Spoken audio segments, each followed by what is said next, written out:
Did you see? Check the Here we go. Adam's Twitter. Just post the video, the picture Oh, of did he? the books. The books. Oh my! He has. Do you know how many he He's has? got lots. 18,000. Oh my goodness, that's insane. Yeah, no, that shelving looks pretty spectacular though in the room. It looks awesome. Hello, everybody. We're here. We're live talking about Dr. Monkeybot's photo that just got posted. I don't have my phone here, so I'll take your word for it. How's everybody doing? This is the Back Issue Club. This is Rasa. Hello, how are you? Hello, hello, everybody. It's been a long time, so this was kind of good to. I mean, this whole thing has been good in a couple of ways. Mainly because I'm sitting down and just I have more time lately because of the new job. Everything is now kind of settled in. It's been a year at the new job, so I'm starting to have a lot more time to kind of do things like reading all these back issues that I have instead of going out and just filling up the boxes. But then it's also been good because it's sparked a bit of conversation with a bunch of us. So this is hopefully this happens more. We can do more videos if more people are interested. I'll just kind of do the plug right off the top here. If anybody's interested, give me a shout here on YouTube or get in touch on Twitter. If you have mini series or full series that you want to read, propose stuff and let's, I don't know, even if it's once or twice a month or something, we can all get together and, read some books together and chat about stuff. So today is ESPers, the volume 2, which was InterFace. We're going to talk about Ms. Tree. And we'll probably touch on /Maraud. Did you actually finish /Maraud, or are you still working on it? I read 3. Okay. I have 3 left. Yeah. Like the mystery as well. I have only 3. I get really distracted by that Slayer thing they introduced in the comic inside because I really like the mystery in generally. But yeah, I will talk about it when we're gonna hit the mystery about that Slayer stuff. So yeah, ESPers. Yeah. So I don't remember exactly how I got turned on to ESPers. I just know that it's one of those books that I have a list. I mean, I'm collecting Eclipse comics and Pacific comics and that sort of thing. I always have been. I have been for quite a long time. So I've always had kind of a running list. Part of my mental list was ESPers because that's one that, or ESPers. I'm not really sure. I always say ESPers, but ESPers, I guess, works too. It's always one that I've heard is just really, really great. And I had a really hard time finding it. Eventually had to order it online. And funnily enough, after getting InterFace, I was at the flea market last weekend. And my buddy there who has a booth, Dan, he, in his dollar bins or 50-cent bins, he had the InterFace literally a month after I ordered it from mycomicshop.com. So that's kind of a bummer. But it was just always one of those that I'd heard really positive things about. And as soon as I kind of opened it up and started reading it, I could totally see why. I'm not an as we've talked about and as people know about me, I'm not a big X-Men fan. I'm just not. It's nothing against X-Men. It's just my personal opinion. It's has nothing to do with anybody else. I apologize. You're missing out. I know, for sure. But I'd say this is kind of in that wheelhouse, would you say? I mean, it's these people with these special powers. They're kind of they're hidden in this first kind of volume, I guess. The public doesn't know about them, and that's the whole point, is that they have their powers hidden for fear of kind of retaliation from the general public. Is that the impression you got as well? Well, yeah, because it's because government, if we want to use them, isn't it? That's why we're trying to not to show their powers to anybody, because people look weird. Like you say, very similar to X-Men. In the early stages when the X-Men were hiding in the Charles Xavier's mansion, or they tried not to show off, because if they do, the whole government goes crazy. People feel uncomfortable because somebody's better than you, and you can do anything to you. So I guess that's why. Well, and also that fear of not understanding. Yeah, I mean, not understanding the power. What are they going to do to us if they're these people with these powers? No. Exactly. So yeah, very similar to that. What I enjoyed it in the first one is the way they started it. We're quite mystically, and then the story went really smoothly, kind of thing for me. Gently introduce you to what kind of story we're gonna have. We have the main protagonist, like the girl, I forgot her name, the daughter, Linda, who's the father. Yeah, very. So her father got murdered, and then she decided that, here you go, I need to discover who did it. Of course, Or because there's her kidnapped. Her father. father got Or kidnapped. kidnapped, Yeah. yes, yes. At first, it was kidnapped, yes. Yeah. And then she was looking for people. So she has the powers, so isn't it? She has that ability of going to what net and That's right. Into cables like and technology, kind electricity. of, exactly. Yeah. Yeah, yeah. Which makes So for yeah, so some really cool scenes when she does that. It's yeah, really, exactly. it almost kind of enters that Doctor Strange realm that I love so much. When he kind of enters the Exactly. astral plane, you get this chance for some incredible kind of abstract art and that sort of thing. So yeah, very cool ability. Yep. And Yeah, I then mean, I was surprised at kind of how, sorry to cut you off there, just I no, was no, don't surprised at worry. how kind of how easy it was to read. And considering like this guy, James Hudnall, I was doing a little bit of reading about him. He was working in comics, but this was the first thing that he wrote for comics and the first thing that he Yeah. wrote, period, because I think he went to do novels and stuff later. I was just amazed at how kind of effortless it was to read it. It didn't feel like a guy who this is his first book to me. It Yeah. really felt kind of natural. Yeah, that's what I'm saying. That's why I said to you before at the beginning, it was really nicely, gently introduced in the first issue. It's like, oh, that's where we're going. This is the Yeah. character, what she's gonna try to do, and how she's gonna get help. And that was like, okay, that's really clear. Like, okay, I'm interested now. I want to read the second issue. Yeah, In this totally. way, many new comic books, unfortunately, doesn't have that. Yeah. It's to have number one issue where you puts you straight through it makes you understand why you want to follow the title firsthand. It's really important. And some of the, unfortunately, old or new maybe issues, it's really difficult to achieve that part where it engaged the reader straight away, saying, okay, this is what I want to tell you about, just follow me. The next issue you're gonna get just unraveled. And that's how it felt to this one. So that's why I Yeah. really liked it. Well, and that's the other thing, I guess, to mention, that it is at first, it was only supposed to be a 4-part miniseries. It turned out having Exactly. a 5th part, which kind of was the lead into the volume number 2. So I think that also helps. I think all of that kind of is in that same idea that you've never done a comic before. You want to do something? We'll give you 4 issues. So it sounds like, I mean, maybe it feels like part of it is he's obviously a natural to some degree. But I wonder, it didn't really say too much in the Wikipedia article of how long it was that he would kind of thought of this story. Because it feels like it's a story that he had kind of mulling over in his head for quite a while. And then he was able to kind of just very succinctly, here's 4 issues. It became a hit. They're like, here's 5 issues. And then it kind of went from there, which I guess we'll talk about later, the jumping from company to company. Exactly. But yeah, I totally agree. I mean, it just really sets up the story great in that first issue, just to kind of show some of the art.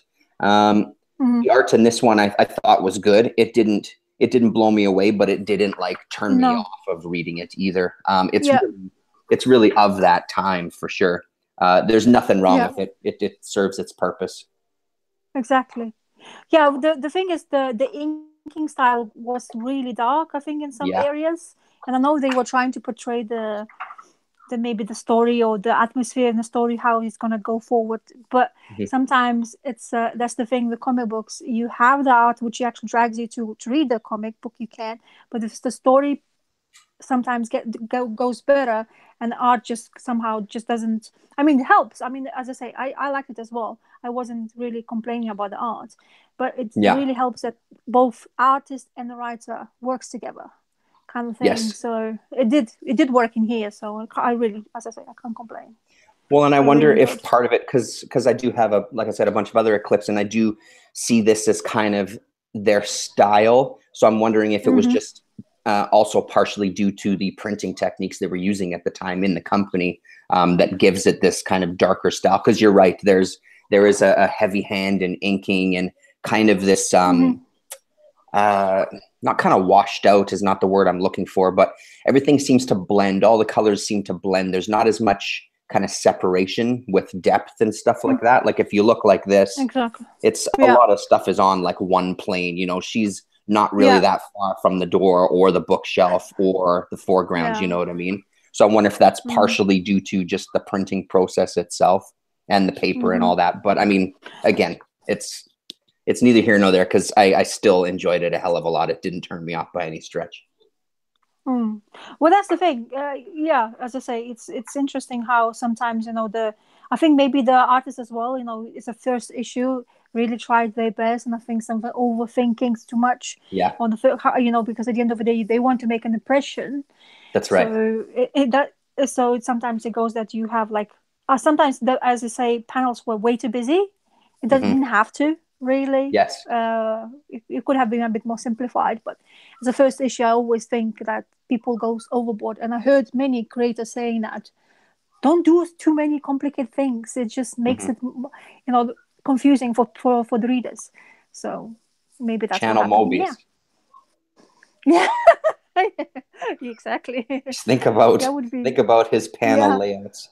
But I mean, that's also, again, I think that's also, they probably had a lot of information thrown at them as well, too, as far as a first-time writer writing for a comic book and not realizing that kind of flow. And maybe, I mean, and again, his writing style, especially later on, it really floats between almost like page by page, where you're getting a different character's internal dialogue. And again, like, it sounds like it would be confusing as hell. It actually isn't. I found it just read so naturally good and so engaging, you know what I mean? And where one conversation finished off with somebody else, the next person would kind of pick up from their world, and there would be these kind of interrelations. Again, maybe I'm jumping a little too far ahead, because it didn't happen as much in this first 4-parter. Because again, this first 4-parter is really, it's a setting up. Yeah, well thought of. And I think what really, really helped for me, for example, reading, is this page here. Do you see it? Yes. It's basically introducing the character. So this is about that the spy, the English dude. And that's what really helped me, because it got me interested in the character, and it's kind of prepared me for the next issue. And it's like, okay, this is the character. Okay, it's interesting. He's a douchebag, basically. That spies guy. It was a douchebag. It's typical, like a Bond style, like assassin. Okay, you could say that. Yes, but what I don't think he had the powers. He just was really good at finding people, isn't it? I think is what it was at first. Yes. Yeah. But yes, the douchebag James Bond type characters is very appropriate. Well, and you also kind of get a look at, it's almost like his Bible, right? Like when you create these worlds, you create a Bible of your characters. And I mean, again, that's amazing. It's the back matter in some of these books. And again, in history, like later, it just really adds to the whole experience, Exactly. That's what I really enjoyed it. I think it's really important sometimes, especially if you are trying to do, like, okay, his idea is to get 4 issues to get people interested. And that back matter, if you do really enjoying the story, it makes sense for you to give something else for the readers and say, look, that's why I did this. This is the character, why I want it, because it expands the story. Instead of having 4 issues, just that, you actually kind of have more for that 4 issues. And that's what I really enjoyed. I really liked it. It's like you say, Mystery had the same, some information in back matters, and it's like, there you go. That's why I want to read it more.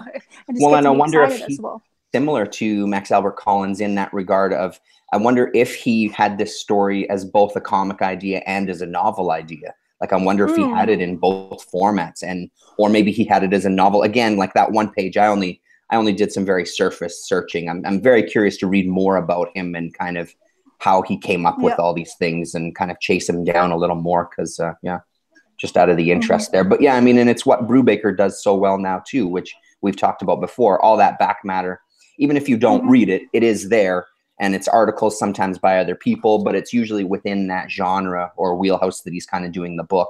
He's really good at doing his letters pages and things as well, where he gives you a little more information. I don't know. I love that kind of stuff. It really adds to, especially at the time, looking at the prices, $1.25, $1.50 Canadian. Is that what it says? $1.80 Canadian. So, I mean, for under $2, that's a hell of a book you're getting there. And the artist actually, I remember now, I just looked it up. The artist is from Vendetta. Okay. English artist. That's right. That's why I was thinking, why I was like, okay, understand the art style. That's right. Well, and I think in one of the issues, that's what he says too. He says that we're losing him he only had him for a limited contract, I think, for just the 4 Exactly. Yeah. Yeah. That's why we only have this 4 issues with him and the art. Yeah. I think, yes, exactly. So, yeah, I remember that. And something that'll come up a lot during this whole chat is some of these covers are just stellar. I really, I love the colors. I love it just really works for me. There's something that I'll say later about InterFace is that I found really comfort in some of this, and I don't often find that with some back issues and things.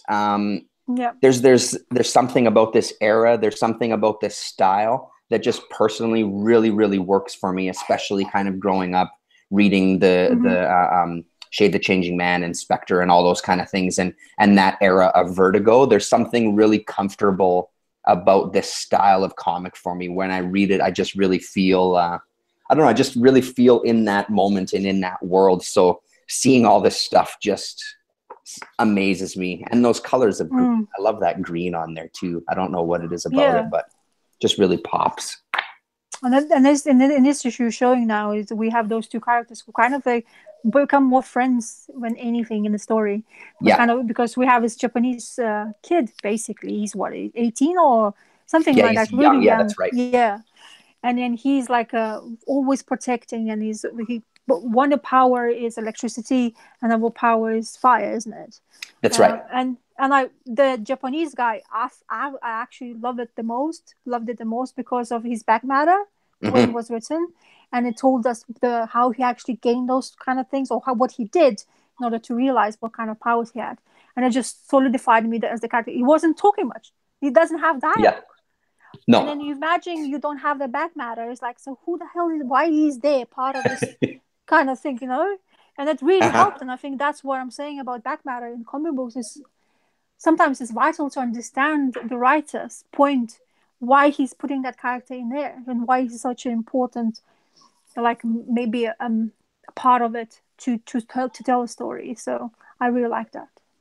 That's a really good point, actually. Like Jiro, I'm just looking at the back matter now. Yeah. Jiro was his name, but you're exactly right, because then the character almost seems like, oh, it's just a throwaway character. He wanted to add some more characters, whatever. Exactly. He just threw this thing in there. And then when you read the back, it's like, no, clearly he didn't. There's a lot of ideas even around this character who doesn't say much. And his character, especially, I find his development throughout the series so far to be really good. He really has this guilt associated with his powers and what he does later. It really it tears him up inside. You know what I mean? Like he really has a problem with it. He understands doing it, but he just really, it eats away at him. Just quickly saying hello to Paulo Costa, who's doing some work right now, but listening. Hello, Paulo. Hello. It really tears him up, which I like as well too, because again, there's this tendency with comics and stuff, everything blows up, a bunch of people die, even though in this book, you actually see them dying. In some comics, it's just this understood, but never really addressed. I like how they kind of take that and make it as like, no, this is some heavy duty shit that's going on here. This isn't just comic book violence. This is for real impactful kind of violence. Yeah, we were going everywhere with this comic book, especially how they tried in the last, I think, or it wasn't 4 issues, yes? The mini we had. 4, but then plus the 5th one. This 5th one introduces us to the other assassins. Yeah, with the introduction to they basically going the characters who's going to go after our characters. Yeah. So that was interesting. And it was really good story as well. As a one-off for the 3 introductions, it really made sense. It's like, okay, this is great. So that goes really well with this one. So I really enjoyed it. And the way they ended this mini, and you can see in this cover, that was crazy. I was like, what the hell? So I really enjoyed it. And I was that's the thing. Like, there's it's such a good story packed in, but it really it clearly has always had an end. It clearly has always had an end that's going to be very traumatic for all the characters involved and this whole world. Exactly. As an introduction, it's probably one of the stronger kind of introductions in a 4-issue mini that I've read in a long time. It just really grabbed me. And it's also part of what makes me nervous now that I'm done the first 2 volumes to go on to the next 2 volumes, because the art is just, to be totally blunt, for me personally, again, everything I say is my opinion. I'm not saying it's just really shit. It really just sucks. And I'm sorry. I apologize. Well, you're talking about the Images ones, yeah? Yeah, and it's brutal, Ross. It's brutal. What is it? What is the year? Is it like in the 90s? I have a feeling. I don't actually remember, and I didn't bring them down with me because I haven't started them yet. So it's this, then it goes, then it goes to Halloween Comics, which was Hudnall's own company, and then for volume 4 it goes to Image. Okay. And volume 3 and volume 4, I'm sure the stories are going to be amazing because it's him, but the art I think is going to be really trying. I hope it kind of grows on me because it's just how strong all of this was. The thing is, I would be worried as well, because I don't know if I want to spoil the excitement I had for those 2 parters.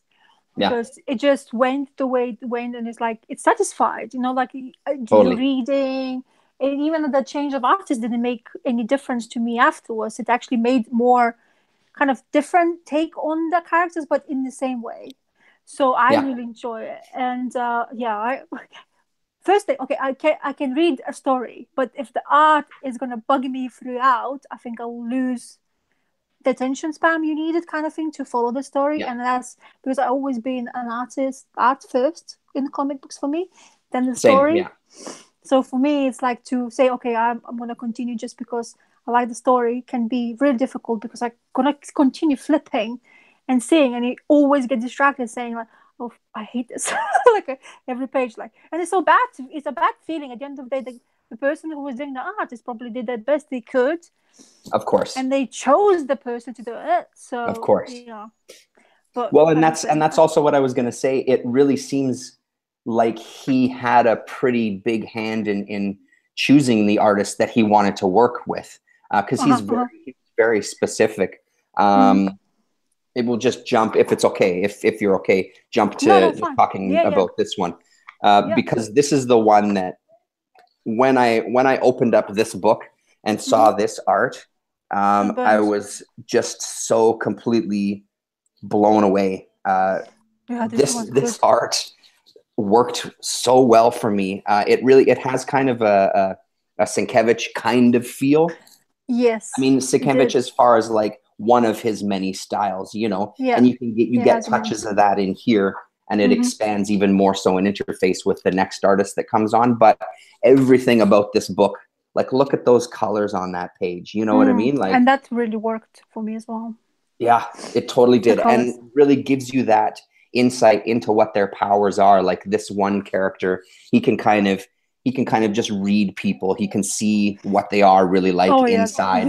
And he can see some really dark shit as the thing goes on, which is kind of terrifying in a different way, right? When you deal with some of these characters that they're going up against. Exactly. And then just to kind of touch briefly on what you said, not only was the world so engaging and he was so good at telling the story, but I totally agree with you that I wanted more. You know what I mean? It kind of, each kind of little block really ended at a point where it was like, that was completely satisfying and is giving me enough of a taste of what comes next that I can't wait to read more stories in this world.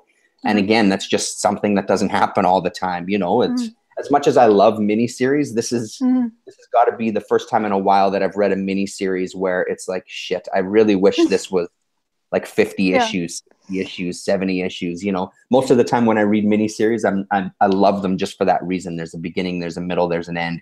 It's all over, low commitment. I get a nice concise story, like reading a novel. You know what I mean?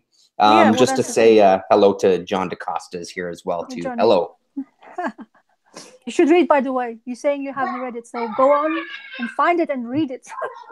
For sure. In some of your hunts, you're bound to find these books, and probably for like 50 cents or 25 cents. Exactly. Yeah, they're not expensive as well. Well, I really. Are you okay? Sorry, Lilith had a little accident. You okay, Lil? Okay, thank you. Sorry, go on. No, it's fine. That's what I'm saying. This one issue of just having to, it's kind of brave for the writer or a Totally. whole team.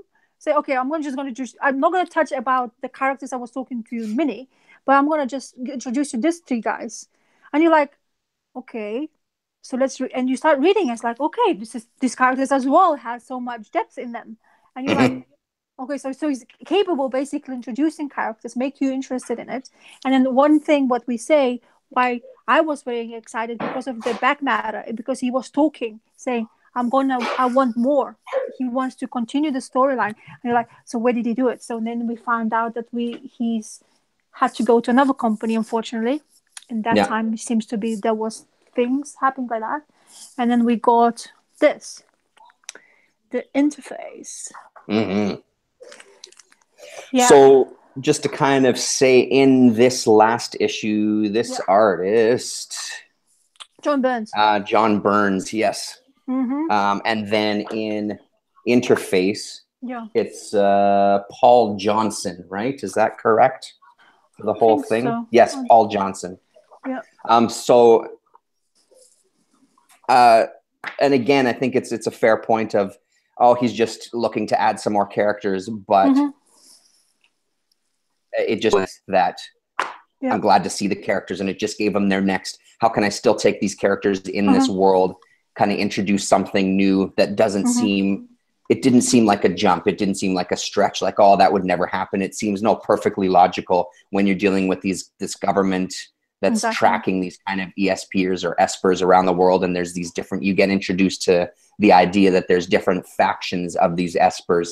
So some that are kind of there for very specific reasons, some that maybe have more kind of murderous assassin kind of tendencies, some that are there that just want to remain hidden, et cetera, and you get introduced to more. Some of them works for government as well. So that's right, basically use their powers for the needs of like society or whatever, that kind of sense. Yeah. That's right, yeah.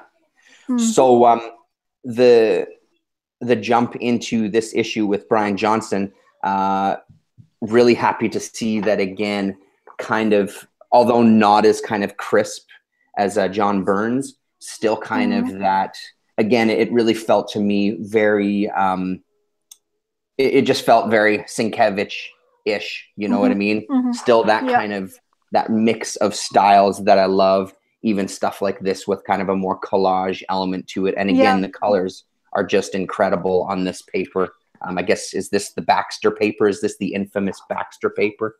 Yeah, I don't know either. It's it doesn't. It's not the newsprint anyway. But just even stuff like this, having some abstract art on the wall behind somebody just to add to that frame, really great. And stuff like this, like the coloring on his face. And when I look through this book, there's definitely panels where you can see the facial features are a little like, oh, that's kind of rough. Like, that's a good example right there. But again, is it rough enough that takes me out of it? Absolutely not. It's just part of the style. You know what I mean? So what were your thoughts? What are your kind of initial thoughts going into this InterFace? Well, at first I didn't expect the art. Like, the art was great at first. It was a little bit of a jump for me because of like the first one minis. I got really into it. Of course, David Lloyd is a famous artist and stuff like that. But I was like thinking, okay, I'm going to read this one, see how I find the story, if it's going to continue. Like, do you remember? But that's what we were thinking when you got that mini series and you said you have read it and you told me about that there's actually a continuation. We both talked about saying, so how are they going to do this? You know, how is going to do the story? So that's what was my first thing. But afterwards, after reading it and getting into the story, I actually started liking more and more of what this artist was trying to do. Totally. It made very creepy. It was really capable of doing that, which I really enjoyed. And then her powers, I think it was the best out of anything, because totally agree. He was able to show that, like you were talking about, that strange, the way her powers work, and then kind of understanding what she actually capable of doing it, but in the like really artsy way kind of thing, if that makes any sense. So totally. So and I really straight away said, okay, he's continuing the story, and I was getting excited again because he's like, I have a characters, I'm going to do something else now. No, you just continue the story again. even though you have a different name, logo on your cover, it's still the same thing. So I was really pleased with this first issue. To be honest, the first couple of issues, it took me a little bit to get into it just because of the amount of kind of replaying that was going on. But I'm just looking back right now, like issue 5 of ESPers was April 1987, and issue 1 of InterFace was December 1989. So we're looking at like 2.5 year span. So sometimes it gets lost where if this was a collection, that kind of thing might look at as like, wow, that's way too much rehashing. But really, there's 2.5 years between them. So looking at it again, like through that lens, I think he did really well in kind of touching on some of the key points and then still keeping the story moving forward. I just wanted to kind of point out this page here, just because that's an incredible background. And just the way of using that kind of cracked glass behind the other panels and stuff, like, just very imaginative. His art really made this series come alive. All of the issues kind of made the series really come alive. It was pretty impressive. Boom, there you are. Can you see yourself? You're so not the shyest person in the world. Look at you. There she goes. I thought his art just really lent itself so well to the book and really just made everything come alive. And like you said, when it was scary elements, his ability to make those things even more intense was really great. Well, we're talking about the bad guy in this, basically in this issue. Well, issues. Well, how many they are? 7 in the total. Yeah, he is. Or no, sorry, 8. Yeah, the scary guy was like really bloody fucked up. Sorry. Language, but very fucked up in his head, and then just like the way he was trying, and he had powers as well, isn't he? Yes. I don't really recall what powers he had actually. I don't actually recall either off the top of my head. Yeah. But he kind of had this. He kind of had this. He loved torturing people and he loved murder, and he was big into like snuff films and that sort of thing. Like he really got off on that sort of stuff. He was really sick and twisted. Yeah. Exactly. So, and that's what I'm saying. It was essential part to make this bad guy integral part of the storyline, because at the end of the day, he's the one who's basically looking for them, and the way they ended the story, which we're gonna touch up just now. It's just made really good sense to have that and show that in the art or in the comic book itself. So and then the other thing that we get introduced to as well is kind of a third character, or a third kind of, I guess, character who's kind of in charge of an organization as well, that's going after our kind of main ESPers. He's this older guy who has worked for the government. Yeah, that's right. And was involved in the JFK assassination, and has had kind of this checkered past, but also as now kind of seems to be really overcome with like this paranoia that somebody is going to come and retaliate against him for his past crimes, and this guilt with his past crimes is driving him to kind of go after the ESPers as well too. I mean, there's so much to talk about in this one. It's crazy. Do you remember how you got introduced? I don't remember the exact moment, but wasn't it to do with the car when they met the car on the road? Yeah, that's right. Yeah, basically a couple of characters were driving, and he was driving as well with his old bodyguards, and they got into accident because I don't know whose fault was that, but that's the way. That's right. And then he got really like angry at them, like, well, how dare you touching my car, whatever. And it just like by that, this is introduction to the characters, like, and it's like, it seems to be mellow kind of thing, where you're like, he's a douchebag, he's rich, he has too much money, he's just driving that road and thinks the road is his. And then by accident got in touch. Can you hear me? Oh, I can hear you now. Yeah, there you go. Live or not? Yeah, there you go. Yeah, you're back. Oh, you okay, cool.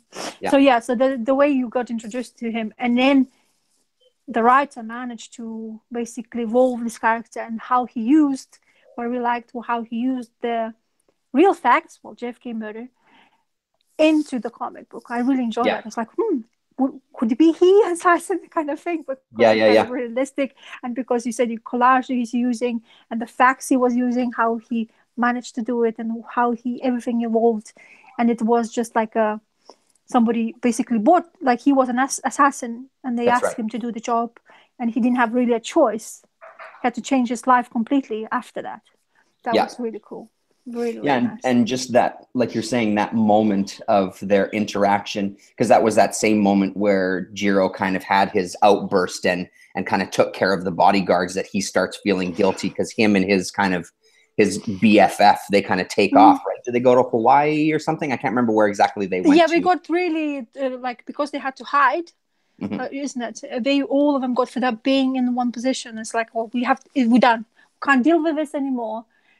And all of them just got in which way is possible. The Indian guy went for a drive and ended up in Paris.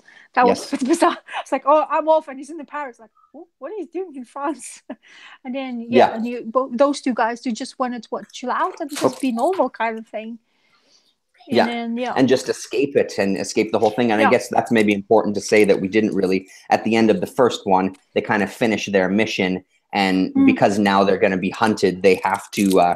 They kind of all separate and go their own ways, just to make sure that people can't find them.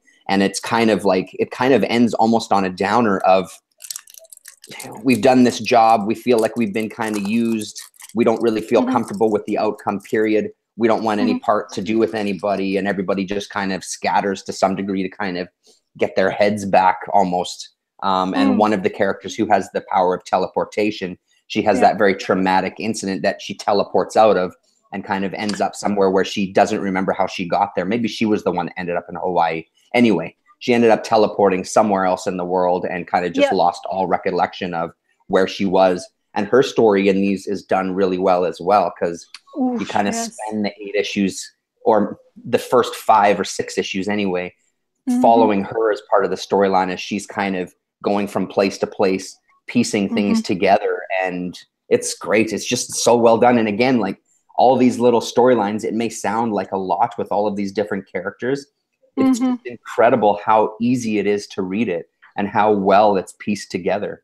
I found 1 or 2 moments a bit confusing, but overall it was pretty succinct, I think the strength point of this comic, or is the story in generally, is because the writer has the ability to introduce characters you kind of care for in a way, or the story is actually an integral part of the storylines. And I think that's what really drives the story forward, because without them, at the end of the day, you don't have a character, you don't have a story. So he's managing to do so well that each character, you kind of like, okay, he has this, like she had these qualities, was integral part for them to the last miniseries to actually survive. I don't think you want to spoil it, because I think it's really, the way it ended, it was like, oh my god, what happened?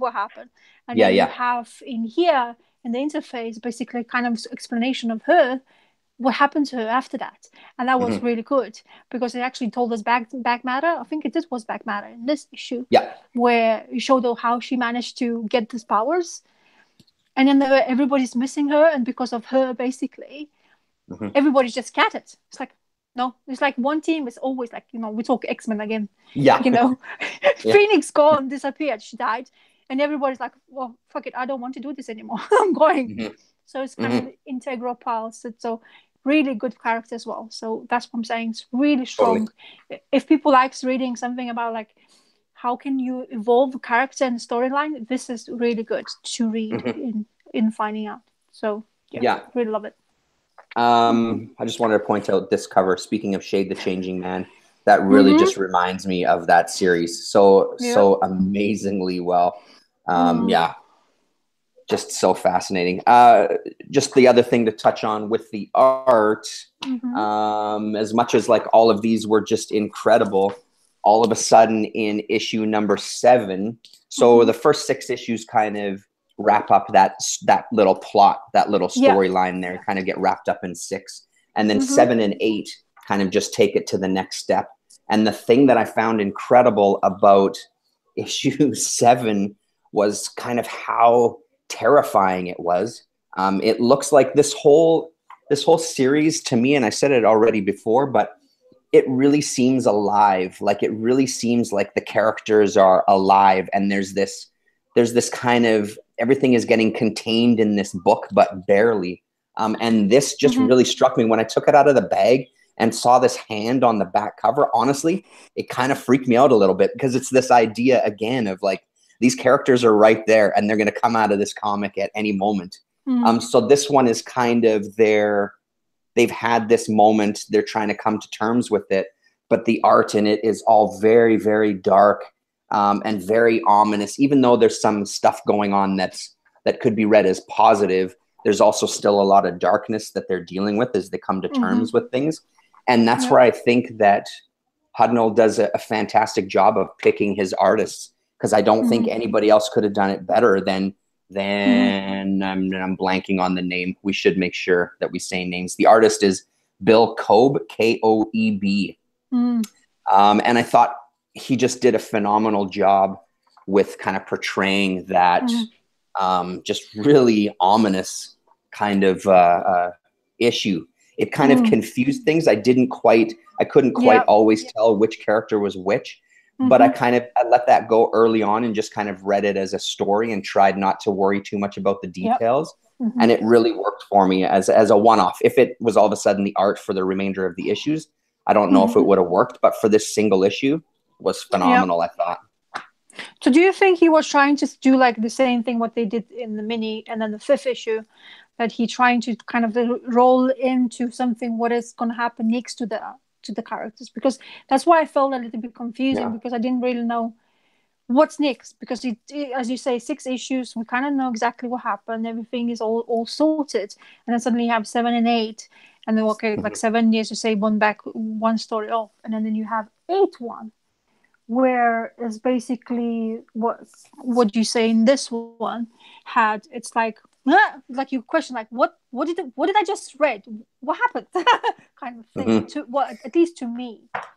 Well, and that's where I thought he did it so well, because there was another, with all those little factions, there seems to be one little group that are almost considered gods, which is a crazy idea. So I mean, and again, like, this is where you can have these jumping off points and take a story to a whole different realm, which is what I like about so many things about art, like movies and music and everything like that. You can kind of have this, okay, I understand this little box of this world. And then all of a sudden you'll get these little nuggets of information that, okay, whatever, they're just little nuggets. And then you hit an issue like number 8 that is just explores that one little nugget that completely takes this book into a whole different realm as far as what's the potentials of it are, as like it almost touches in like these gods, like I was saying, gods, or I hesitate to say superheroes, because they're really kind of talked about as like the next evolution, again with the X-Men. It's the next evolution of humanity, or these ESPers, right? And talk about an issue being alive. Stuff like this jumps off the page at me, and I absolutely loved it. This guy's art is it's just fucking amazing. It's beautiful stuff. Imagine seeing it actually on Brereton. Imagine seeing it actual page of his work, like like what he actually drew. Yeah, exactly. Well, at first I actually, I don't know how you felt, but I felt that she was dreaming. It felt like that a little bit, for sure. Yeah.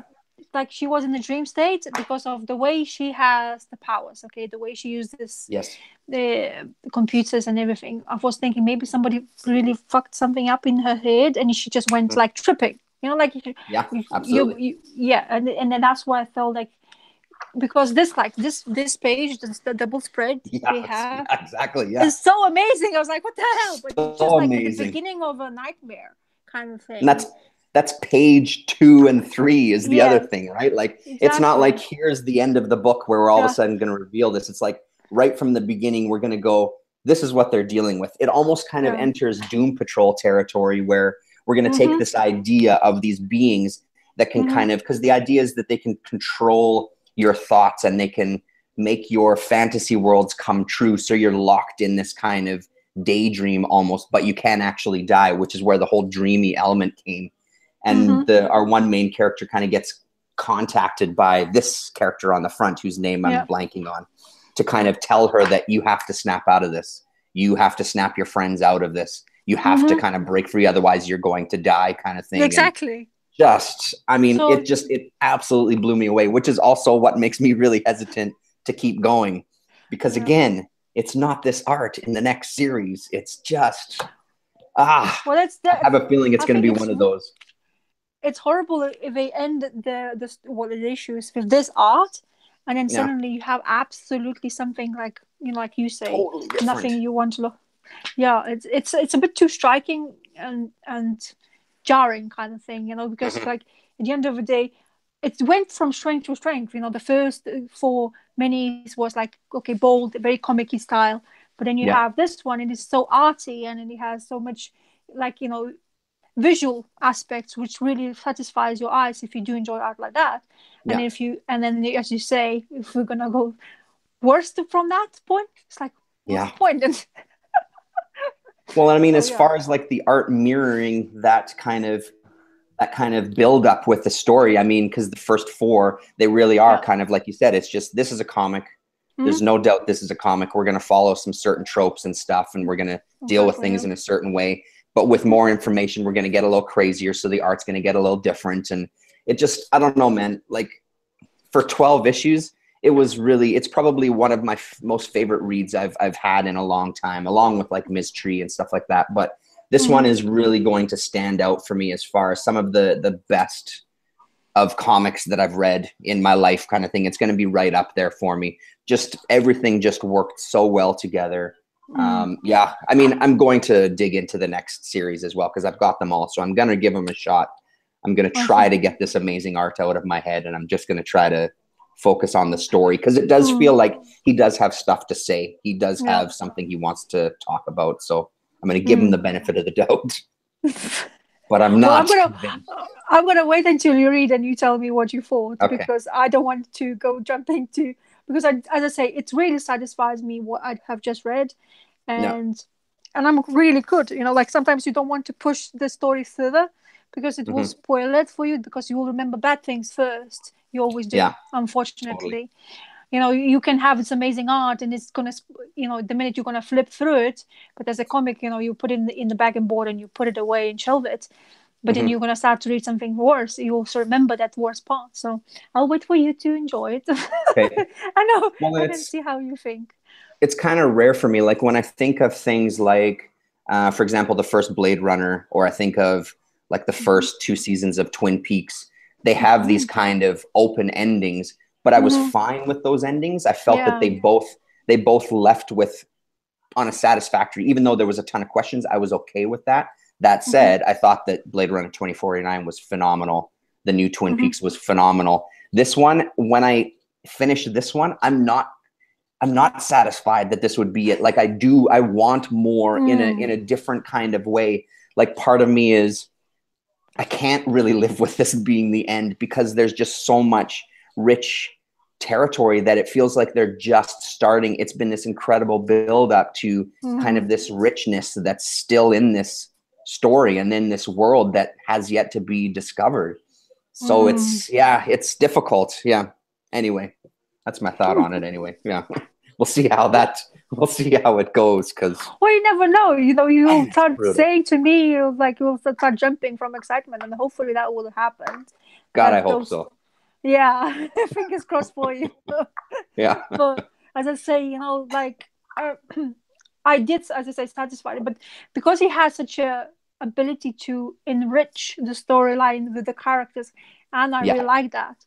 Yeah. It makes sense for you wanting more. Absolutely. Unfortunately, many comic books probably you have read and I read sometimes that, they drag it out so far because they're not incapable of kind of make you more interested again. Like you have this idea in your head and you understand where your writers are going through to write the storyline with those characters, but then they just like switch something and you're like, but I didn't think like that. You shouldn't have gone this way. I was thinking you're going to go that way, because you kind of have an idea already. So well, and I think not only that, just the idea of where you can get into that trap with some kind of ever evolving characters that just 600 issues, like Seriously, who needs 600 fucking issues of a story of somebody? Honestly, there's benefits to long form storytelling. For sure there is. There's all sorts of benefits to people taking their own ideas with the character and taking it to different directions. Of course. Yeah. I mean, Yeah. one of our mutual favorites, Daredevil, is a perfect example. You have this character, a certain creative team takes it and finds these things within the previous stories and brings them out and is mind-blowing. But there's a certain amount of territory with that type of stuff where it just gets, you're always leaving things open-ended. I was reading, blanking on his name right now, somebody I follow on Twitter. He was talking about Teen Titans. He had this 2 articles on Teen Titans and how he was kind of finally sitting down and he wanted to read all of the Wolfman and Perez Titan stuff. And just that idea, and his kind of end result was there was stuff in there that didn't work for him, but there was sections that were just so incredible. And part of his frustration was that those sections that were so incredible, they ended so open-ended that you sort of get a little segment, but it always has to be open-ended because there's always going to be another 100 issues. There's always going to be another creative team. There's always going to be always, right? And that can kind of ruin it because you don't quite get this little nugget. I don't know. And maybe that's just a me thing because I know a lot of people that stuff works for a lot of people. And it works for me too with some things as well, that open-endedness. But man, I just want a concise, like, boom, here's your story. That's it. This is what I've got to say. Close the chapter. I'm going to write something else now. You know what I mean? So anyway. Well, it's the same thing. For example, like Dark Horse is producing that BPRD. You know, the universe. I don't know if you're reading or you're interested in that anyway. I've read a little bit.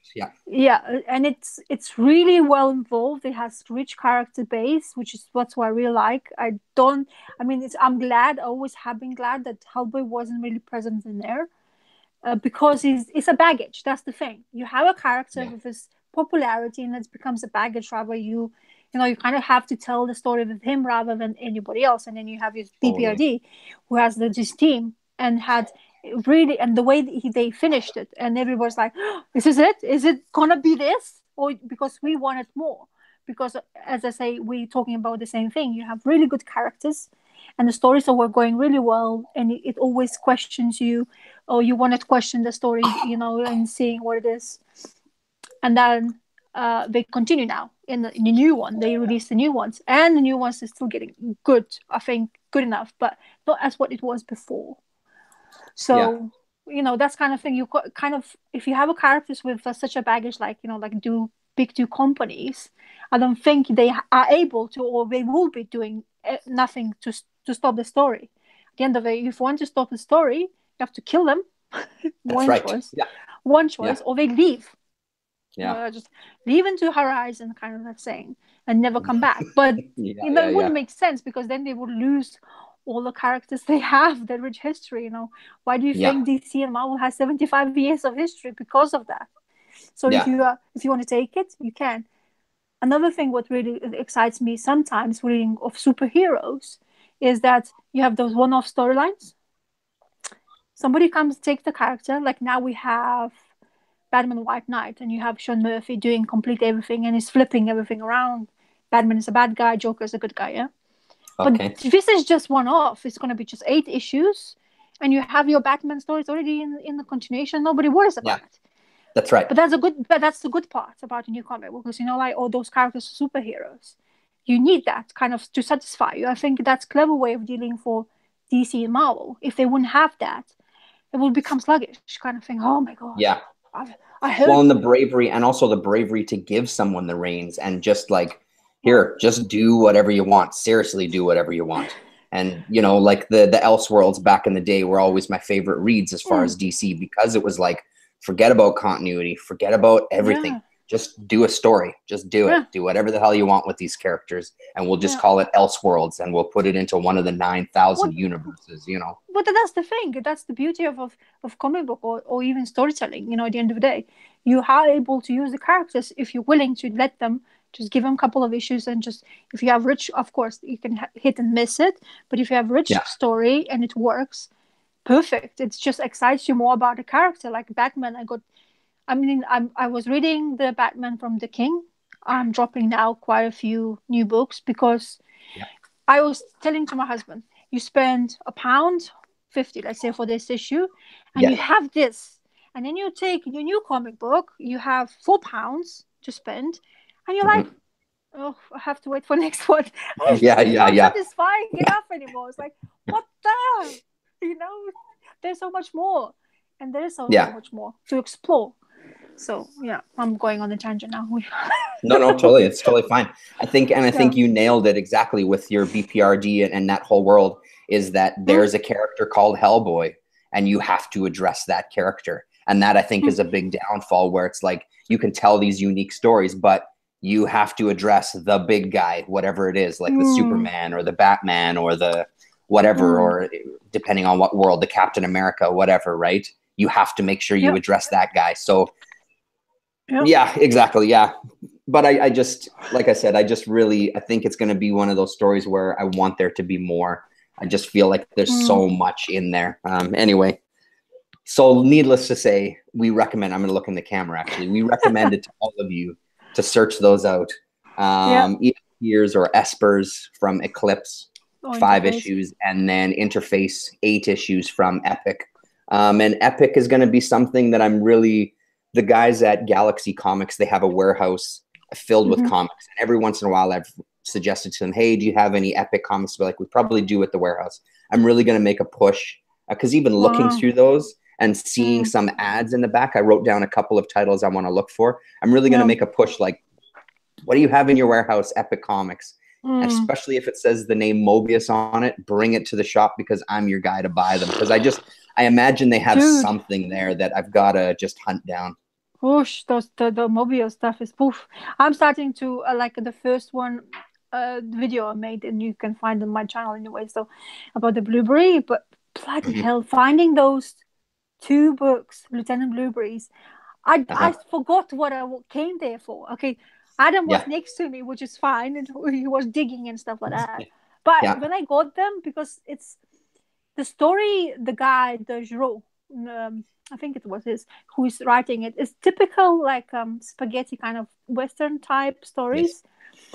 But it's the character itself is interesting, what he's trying to do, and how he's working out to be in an era like Indians, and fighting between America and in Indians, and saying has territory, what you have to deal with it, how they touch the story of the racism and stuff like that, how they don't trust anybody. Awesome. And then one little thing can happen, who can just poke it in the wrong time, in the wrong place, and things just explode.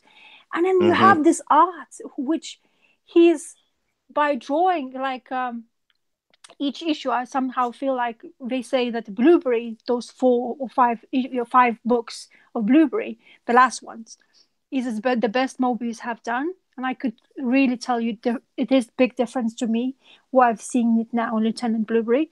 There is this different, your character is still, you can recognize him, but he's aging, and you like, he's evolves the art of that. So you have, your character is basically aging with every single book you read. And that's amazing. But that's Mobius, because that's the thing about the guy. He had that ability to just do the story and the sceneries, and it's just like you watching a movie, but not reading. We're actually watching the movie and just going, and you just, every single scene, you're like, oh, the background looks so good. And it just gets you in there, and you become like a spectator. And that's the thing what I really enjoy about like Kirby or like Mobius or those Sienkiewicz, or those famous artists, who is able to get you there, like jump you like a time machine with a story. You just there to observe and immerse yourself in it. So, and then that's why I was like so happy finding that. Well, I'm glad to hear you say that they address some of the racism, because honestly, that's one thing that, sorry, I'm just going to plug in here, that makes me a little hesitant, as much as I love his art. Indigenous issues are a big thing. It's okay. This unplugged. Sorry, give me one sec there. Thank you, Bill. Thank you very much. That's okay. Just leave it. You're a good helper. Thank you, sweetie. That's one thing that obviously is pretty big for us here in Canada, and specifically right now in Winnipeg, there's some serious things going on. But that's the kind of thing that kind of makes me hesitant about reading some of these kind of cowboys and Indians kind of stories, you know what I mean? But so I'm glad to hear that they do address it. There was I don't know if you saw The Revenant with Leonardo DiCaprio. Oh yeah. Unbelievable, as far as really taking a very brutal look at what it was like then, and how they were treating the Indigenous people at the time, and the brutality of it all, and knowing that that's kind of like, that's probably one of the truer nuggets that we have in kind of in popular culture entertainment. But the fact that it was probably even much worse than what was even depicted in that movie, because that movie was pretty brutal with some of the treatment of them. Oh yeah. So I'm glad to hear that it addresses that, because I think that's an important thing that sometimes just gets left out, you know, that these are people that were slaughtering another group of people, right? And very indiscriminately. Anyway, I don't want to get off on a preachy tangent here, but that's my 2 cents. But I do want to, I just have the 2 books, the 2 Blueberry books, and I've kind of flipped through them, but I haven't sat and read them. But I really, again, I just want to find all of them and just immerse myself in that world, right? So yeah. So have you started have you read both of the Lieutenant Blueberries now, or just kind of started? No. I am I'm taking my time, honestly, because at the end of the day, you know, there's lots of things to read like now. You know, you get me to read something like Maraud, which we're gonna touch on. And then I'm getting interested in that, and then mystery, I'm getting interested in that. So there's lots of things back matter to read, but what I've read so far, I as I said, I really enjoy it. It's cool. It's a combination of both, and I think because it's just I think it was well forgotten for quite some time. Westerns used to be so big, and I always enjoyed watching it, especially spaghetti westerns. That kind of grew up with that. Same. But then of course, book wise, I'm not a reader. I like my comic books. That's why I read in comic books in generally. But then seeing this, because they basically, this Blueberry, I think, if I'm correct, they made specially for American audience. You know, they decided that kind of thing, okay, we're going to go touch upon this, we're going to do the Western part of it. And what they did is, you know, they have a story with one guy, and this guy is an integral part of everything, and it's basically you following his life. And I think in Lieutenant Blueberry, which I got, even though they say that there's a 4th Navajo first book which released, which just tells you kind of story of this or origin, but really not really touching at all, kind of leaves it mysterious. Hopefully this Lieutenant Blueberry first 2 issues, which is supposed to be before the Blueberry, they're supposed to be telling us you more about the character itself and how he came to be where he is. So yeah, as I say, I'm looking forward to reading. There's 4 of them as well. I don't know if I want to read them because I only have 2. So hopefully, if I have ability to go again to Comic Mart, I'll go to the same guy, because he had Mobius as well. Mobius 1 book, Mobius 2. And I was like, oh fuck, I don't have money. You know, like, you have a budget. But I was like, Lieutenant Blueberry is not gonna go. Not gonna stay there. I was gonna come with me. That's right. So that's why I said, like, you know, like, he had so many Mobius things. Hopefully, I will be able to go there again and basically hunt on those in these little boxes and get some more, because really would love to head it. But they're so bloody rare. Yeah, and anything you see really online, if you see anything so online, expensive. Yeah, it's like crazy. It's like they £60 or something, and from there onwards. Absolutely. Of course, and there are so many collected ones, and that's the problem, that if you can read in French, it's easily available. They're really cheap. But if you can't read in French, you're screwed basically, because in English is so rare. It's really popular, and for a reason, because at the end of the day, it's amazing to look at what Mobius was able to create, a Western style or American style kind of comic book. Yeah, it's one of those books that the people who have it aren't getting rid of it. They're not selling it. You know what I mean? They're not doing what I do and taking boxes of Mobius into trade. You know what I mean? They're holding on to that stuff till the bitter end. Yeah. Exactly. Mine the Comics is here and says Blueberry is very inspired in Jerry Springer, a previous Western series by JJ in which Mobius worked as an assistant at some point. Racism was one of the major themes in Jerry Springer. Interesting. Well, thank you very much for that, Mind the Comics. I had no idea. Well, there you go. So there's a history behind it, and the more you unravel, the more you want more, kind of thing, because now I don't know if you do the Dark Horse. We're gonna get next week. It came out this week. They're doing the Inside Mobius. That's the right. First Yes. library edition, which I'm getting next week. I wonder what they're gonna introduce in there, because I didn't really read Black Matter, but because I see Mobius, it's like, bloody hell, I have to get it, because you never know. Because you never know with this thing. Because whatever I have touched on, whatever he was involved with, it's always been for me amazing. So hopefully they will reprint it again, because there is a reprint of hardcovers, and I think in America you can still get, there's a website, I don't remember the name of it, where you have actually collected 4 hardcovers, and they're beautiful. They're signed, they're limited editions, and I would love to have it on my bookshelf. Limited editions. Yeah, and I'd love to have it, but it's in America, and I don't know. Like the website looks a bit iffy, but I've never heard it. Kind of thing. So, but I would love to have those books, because they are kind of jarred into quite a lot more story, what you get in those epic reprints. Yeah, which is the most popular part is.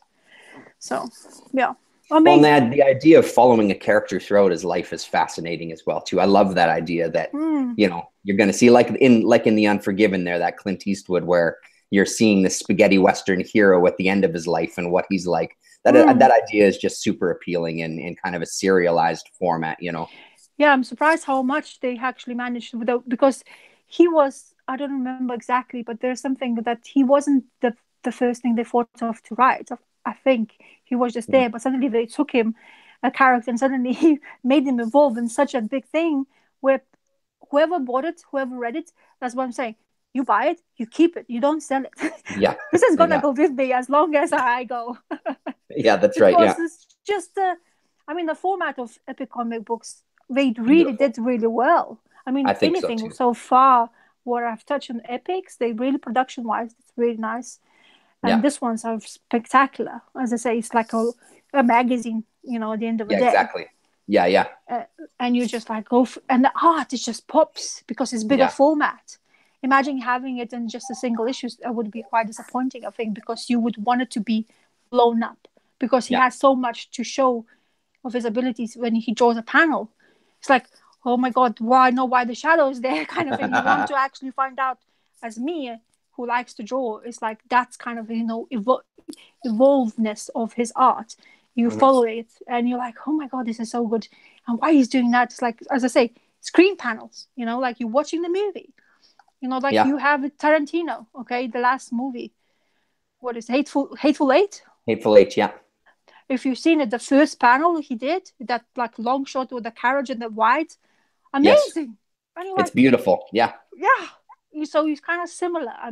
Not the same, of course, but similarly, they visualize that screen, and you're like, wow, this is really good. And you continue following. And that's what I'm saying about Mobius. You can't go wrong with him, honestly. Yeah. Mind the Comics is saying that it's Jerry Spring, not Jerry Springer. So Jerry Spring, just to clarify for anybody watching this later. I'm going to grab her a cough candy. Do you want to start talking about Ms. Tree? And I'll be back in like 1 minute. Okay, cool. Okay, cool. I'm on a bubble. Give me guys a second. Right. So, Ms. Tree. This is the first issue of the Ms. Tree. Thankfully, Mr. Comic Crack Terrence has obliged them sending me some issues. And this is the beginning of... It's in the Eclipse Comics, 1982. And the first issue was spectacular. The way you get the character introduced on the beach in a black bikini. Yeah, there you go. That's boom, there you go. And basically a badass straight away, kind of looks badass straight away from there. And then you have the story of her, how she basically, why she's on the beach straight away, what happened, kind of thing, and how she gets involved in this, and the art that when she scratches the person's face, like, that was crazy. Like, what the brutal. Yeah. And she's not afraid at all. No, exactly. There's not even a flinch for her. It's like, if I have to do this, I'm doing this. And one thing I really liked straight away about her, that part, that ability. You know, yes, she's female. Okay, let's not make in cliches. Okay, just because she's a female doesn't mean she's gonna just like jump into the corner and start crying and say, "Don't shoot, don't shoot," that kind of thing. And that's where I was like, okay, cool, I can follow it. Because maybe, yes, I hate even think about it, that still to this day we have this thing saying, okay, if you're female, you can't do many things. You just sort of things you have to do. Perception of people's idea of female, and this is really nice to have her as an integral part of the storyline, and how she's been basically she's doing this job because she continues what her husband did, so she's their PI, and and you're following her basically in this what first 3 issues. Yes, it tells you a story about a bad guy or assassin who killed those famous mafiosos brother's daughter while they were in the beach. And then you kind of, it unravels, shows you why the mystery wasn't there in the first place, that because of her husband being killed. And suddenly we find out that bad guy's brother is actually who basically she thinks murdered her husband. And the story just goes forward from there. Which is really cool. I mean, straight away, like, okay, nice. Because it wasn't, it's a bit was when they introduced that writer, when she got, in the cabin, so everything happens, the shooting happens, and this dude arrives just there, and it's like, what the hell? What happened? How? It's like she's so easy. It's like, oh yeah, hello, my name is this. Let's go have sleep in the bed for like 5 seconds. And then I'll introduce myself afterwards. Like, what happened? She's like straight away. Was she that desperate, or was she just using an opportunity, which is perfectly fine, I think. But the way it read, it felt really like jarring. Kind of somebody like input the character straight away there. And why is it there? But of course, if you're reading continuously for the first 3 issues, you will actually find out what happened with this and writer. that's what really appeals to me about this character. Like, the more you get into the Ms. Tree stuff, her motivations for things really change. Like, you think you have a pinpoint on what her motivations, like that, for example, is a perfect situation. Is she motivated because she's kind of like the female James Bondish character? Because they hint at that a couple of times. Is she motivated because she's just plain lonely, even though she has this tougher exterior? She just wants some sort of human compassion. Is she doing this because she's trying to get some information? Like, there's so many, in some of these instances, it's such a rich character that her motivations kind of change throughout the series. And when you start seeing, I don't know how far you are in, when you start seeing her on kind of like a downslope of all this violence that she's kind of dealt out to people and the effect that it's having on her is really, really impactful. And I mean, the one issue that I talked about I won't go into too much detail, in one of the videos, where she deals with the child molester, the guy who's kidnapping children, and the way that she handles that situation is just like, it's so, the ability with this book to give you something that's so kind of gratifying on a very base level, but also the fact, again, with this violence is having this huge effect on these kind of characters that they're only a paper away from being the real world, right? Like they're just on a page, but it's still having this kind of long lasting effect. I think is amazing. And I mean, like you said, these first couple of pages, as soon as I opened up these pages and saw, like, forget about the art and stuff, like, or what it's actually depicting, just the art itself, that kind of sparseness, and the clean kind of retro-ish look to Ms. Tree, which does change throughout the series. His style kind of changes. Even he says that looking back at some of the earlier stuff, part of me, he kind of cringes at seeing the way that he did some panels and some of the layouts.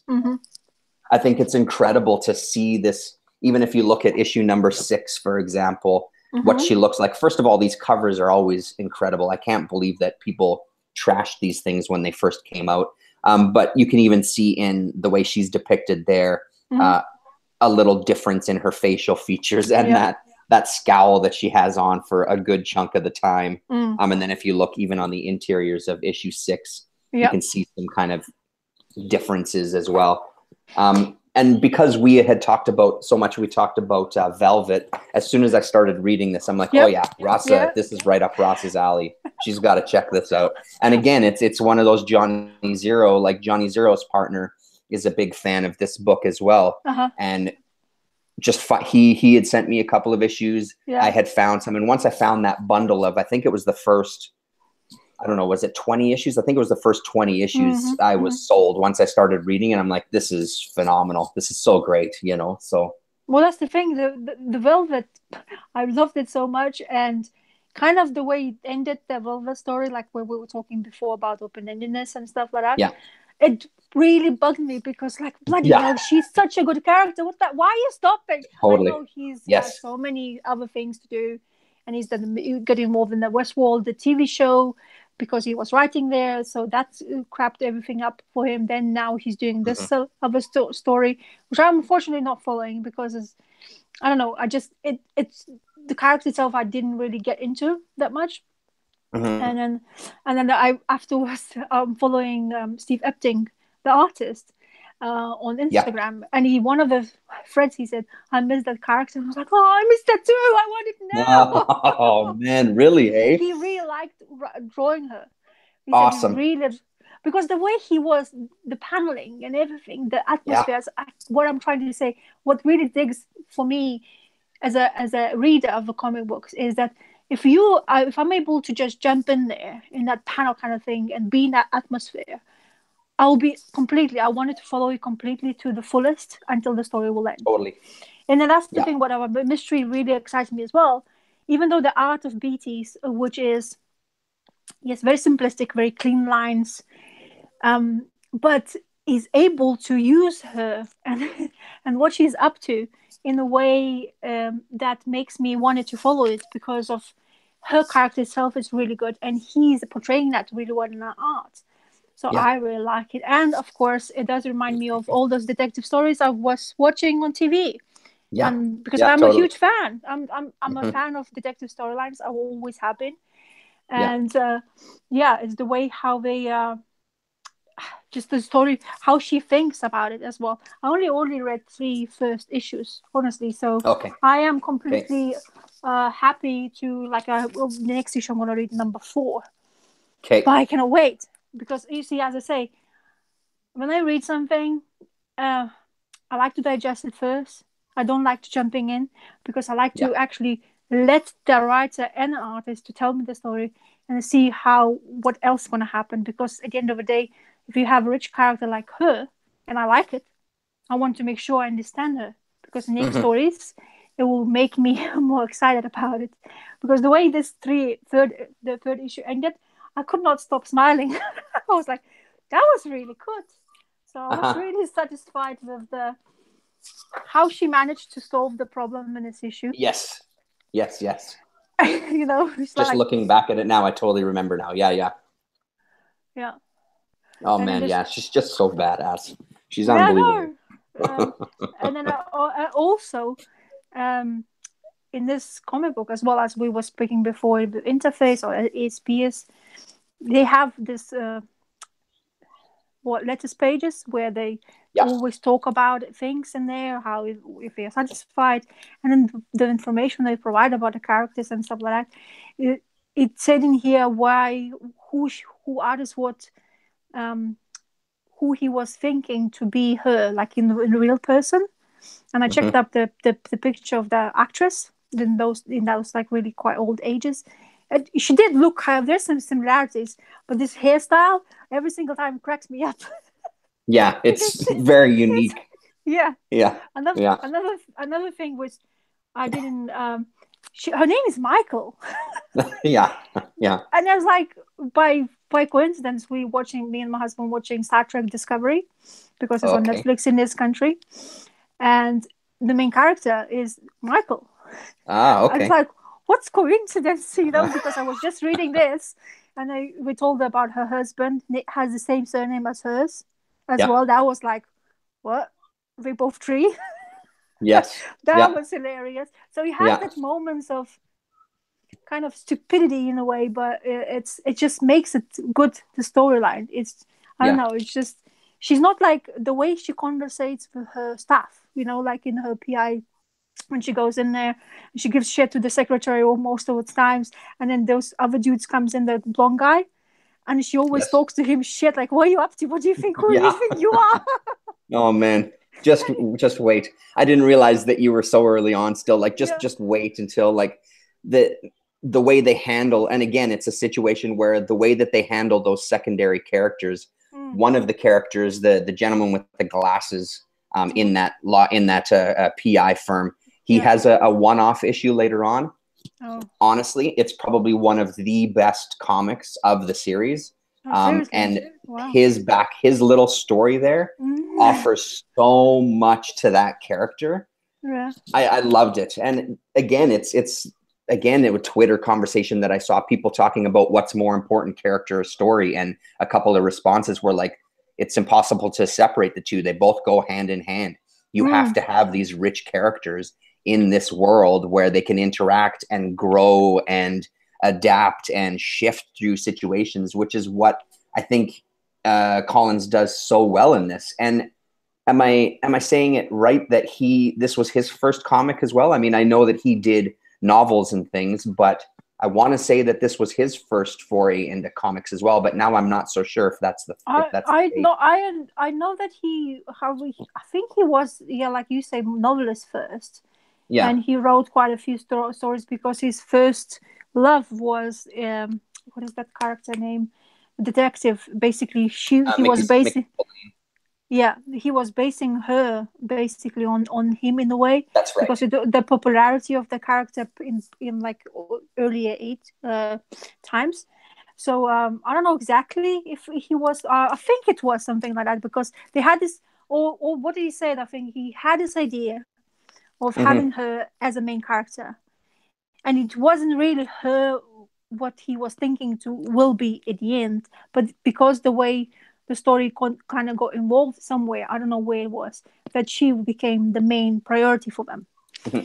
And another so I'm not sure if it was his first, but definitely. No, I think he was doing some of that stuff at the same time. Now that I'm thinking back to it, I think some of that was happening simultaneously, that he had taken over the writing of the Mike Hammer or Mickey Spillane, the strips at the same time, or maybe just before. And just to touch on what you were saying, also the letters page, it's some of the probably best letters pages that I've read in comics, which the same thing for me. It wasn't the fact that I wanted to let things sink in. It's just that there was so much with one issue to kind of read that I could only read a certain amount every night because it was just so rich with the letters pages. And again, it's something else that gets even better. They expand the letters pages to, I think, 3 pages of the book eventually when it gets to like the Renegade stuff, where it takes up a big chunk, his interactions and just hearing people's ideas about the character and things they liked and things they don't like. And you'll kind of get sick of hearing about the monotone. When they get to the Renegade comics, they do just the one color. And a lot of people just wrote in saying how they disliked it and everything, which I completely disagree with. I'm curious to hear your take on it once you started getting into those. I think it works phenomenally well because it really rides this balance between like a kind of film noir character and a kind of pulp detective character. And I think that monotone really adds to that whole thing. Paulo says that those covers would have looked great painted in crime novel paperbacks, which is totally true. The kind of sparseness and the upfront. Do you still have the paperback with you there? Oh yeah. That's an example of what I found, that he wrote a novel with her as a main character, and that artist who we actually see it in this is actually drew the cover. So that's his cover art. So which is amazing. Yeah, Terry Beatty, I think is how you pronounce the last name. Yeah, Terry Beatty. Yeah. So, another thing where, like, I don't know if you, because of the touching up of the story of the letter page, do you think he is portraying basically her, and that's like nonsense kind of? Because the way he replies to the letters, it's like, do you not like it? So don't take it. Sometimes I love it. Sometimes I love it. Like he's got a couple. There was one I posted on Twitter. I can't remember what it was off the top of my head, but some of his responses I loved because he's just like, hey, you're giving me shit and you're going to talk shit. I'm going to talk shit. He acknowledges in some letters later on, he acknowledges the fact that sometimes I realize I may have not responded appropriately, and sort of kind of does a half-assed kind of apology, but not really. But he does acknowledge it, that sometimes he has responded in less than an appropriate way. But I kind of love it because sometimes what he's responding to are very ignorant comments, I think. And it's like, why should you sugarcoat it? Why do you have to? Like, I didn't find him insulting where it's like, oh, you totally crossed the line by calling somebody name. He just calls it as he sees it. Like, if you don't like it, that's cool, but you're in the minority and this is why, you know what I mean? He just kind of lays it out online. I think it's great. Yeah. Yeah. So I think because that's why I really enjoy it as well. It drives, and that's why maybe I'm taking more time with this, not reading it so fast. I mean, I know I have, thankfully to you, I have plenty of to read back matter of this ones, but because of those letters, because what they're trying to show in here and how much you discover with the writer, it involves basically your interest in the character more and gets you more excited.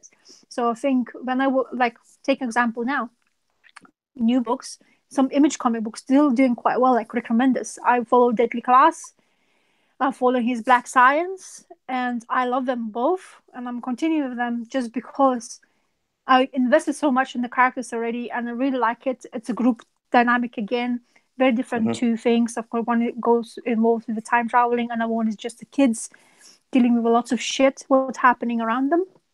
But his back matter as well, it's very curious and interesting. The same as we mentioned as well before. Brubaker, he's the same. His back matter is amazing because he talks to the people who's writing the letters to them, introduces the books you have never heard about, music you never heard about. And it's just that human kind of like, lettering interaction, but it helps for you get excited for the next issue. It's the same things happening in Mystery as well. So that's why I like it so much. Yeah. Sorry, give me 1 second. Go on. What's that? Okay, continue on. Just give me 1 minute. Sorry. Okay, go on. So we have this the last one I've read is Mystery number 3.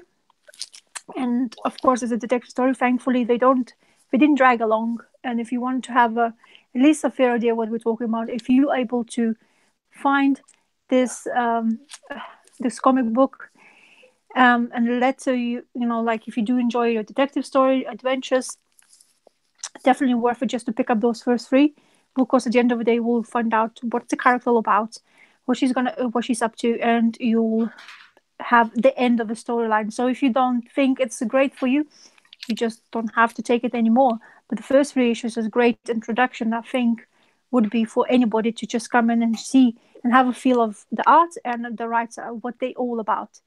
And of course, the back matter, because you have even a female writer, your favorite female writer. Who's she? Your independent stuff. What's her name?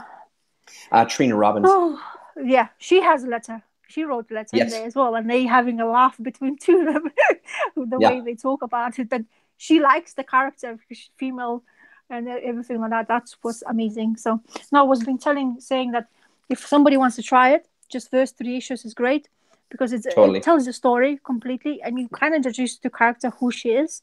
And then if you want just to try it out, because at the end of the day, there's quite a lot of issues there is, but these first 3 issues will be helping to understand what it's all about with this character. So there was 50 total. And the other thing I'd say is if you can find the Eclipse magazine, they have the stories there. They're black and white. You can find them there. And also that graphic novel, again, I didn't bring it upstairs, but I have the first graphic novel. I think they ended up doing 3 collections. That's worth getting as well, too, because in that first graphic novel, it collects the Eclipse stories plus the first few issues of this series. I don't remember how many issues. Again, I should have brought it upstairs. I just didn't think about it. But yeah, I mean, any of it is worth just trying out an issue just to get a feel of it. And just knowing that, especially if you do try these first few issues, that it grows enormously from here. Like, it's a really great introduction. This is one like the ESPers InterFace, or opposite of that, that I'm glad it was 50 issues. I'm glad that it had this time to kind of develop, because the development that you do see is pretty impressive. I find it really impressive because, again, with the first few issues, you can really get a sense of if the world and the characters are going to work for you. And if they do, the ability to kind of leap in there full on and grow with it is incredible. There's a credible opportunity there. So yeah, I'm very curious to see what you say as you kind of get into it. We'll have to revisit it on a later date. Yeah, we definitely should. I think we should either do like just mystery special, because I think the character itself worth it more to say about her. And if you say that if she's involved in that much in the later issues, it makes me more excited to actually even continue reading it more, because, as I say, it's my cup of tea. Yes, it's detective storyline. It has that character, the strong character. Of course, it helps that she's a female. You don't see that many often. And not only that, at times she's an unlikable female character. Like, there's issues where you don't like her, and I love that. I love that they don't, like, I love when you have a main character that you're supposed to be following. You're supposed to be, because I mean, when you're reading a story, the tendency is that main character is going to be the reader's voice. So you're supposed to kind of have this kind of likable character. As likable as she is, there's some issues where it's like, man, Ms. Tree, you are just not nice right there. You know, like, she has these moments where it's like, what is wrong with you? And I love, again, that he took the chance of writing. Oh, did you? Are you there? Hello? Am I frozen? Hello, hello. Hello? Did I lose? Yeah. Did you lose me, or did I lose you? No. No, you were still there. I could hear you and see you. Okay. So I was just going to say that it's brave of a writer to kind of take a main character and make them unlikable and have them, again, be human. Because, I mean, what human have you ever met in your life where every single thing that they do, you love every single moment of their life? It's impossible. You're going to disagree with people. You're going to see things differently. They're going to do things that you may not agree with. And she really embodies all that. One thing I found interesting of what you were saying when we talked about it previously through Twitter, I think, your wish that it would be great to have a female character with, like, female creators as well, like a female writer and artist, and how that. So do you find, when you're reading this, do you find there's still a very, I mean, I know what I think about it, that there's still a very kind of masculine or man's point of view when it comes to addressing this character? Like, do you think that stands out to you, or? Well, as I say, I don't know. I haven't read that much of her yet, but what I have a sense of it, it does remind a little bit. She does feel a little bit butch, if it's the right way to explain the character. Sure, yeah. Which is because at the end of the day, she looks slender on the art part by Terry Beatty, but in a way she's portraying herself like sometimes she feels way too kind of manly what she says. Kind of thing. I know she's a PI. It's not the easiest job in the world, okay? I understand that she needs to be like kind of straightforward, be able to take care of herself, yes? But in a way, because you can do the same, be strong, but you don't have to be so like kind of rough in a way. So that in that sense, I think that it feels at the moment, for now what I've read, that she's a little bit too strong kind of thing. You know, you have to have... I mean, there was some vulnerabilities you saw in her in this first 3 issues, but really a slight glimpse. So I'm looking forward to see what they're going to do forward, because I think there was a letters page where somebody's saying, oh, you two guys are writing a female character, why you chose the female character as a prominent thing. So that was interesting as well. I don't remember his response, actually, because it would be great now to remember that, what the writer said about her, about why we're writing a female character. But I think he said something like that, like, why not? Why wouldn't I write a female character? You know what I mean? So, what I'm saying is it's rare sight for you see a comic book, especially maybe a genre that like this. I think I meant more a detective storyline where 2 females, let's say an artist and a writer, writes that. Because I would be curious to see what their point of view would be. Like, we were reading... Hard Case, the comic books from Titan comic books, Mm-hmm. you know, about that the prostitute storyline that was written Mm-hmm. by females. That's By right. female. Yeah.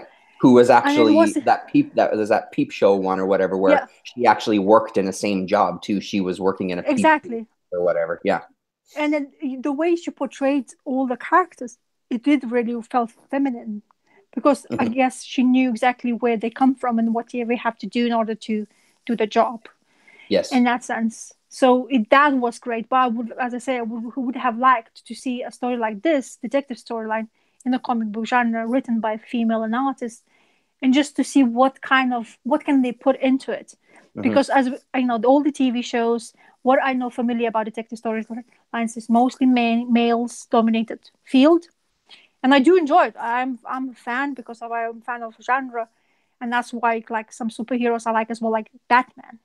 Not Mm-hmm. now, nowadays Batman. I'm talking about old Batman, which Yeah. Yeah. actually was a clever detective doing detective jobs, not a Mm-hmm. muscular soldier what we have Mm-hmm. now. Do you know what I mean?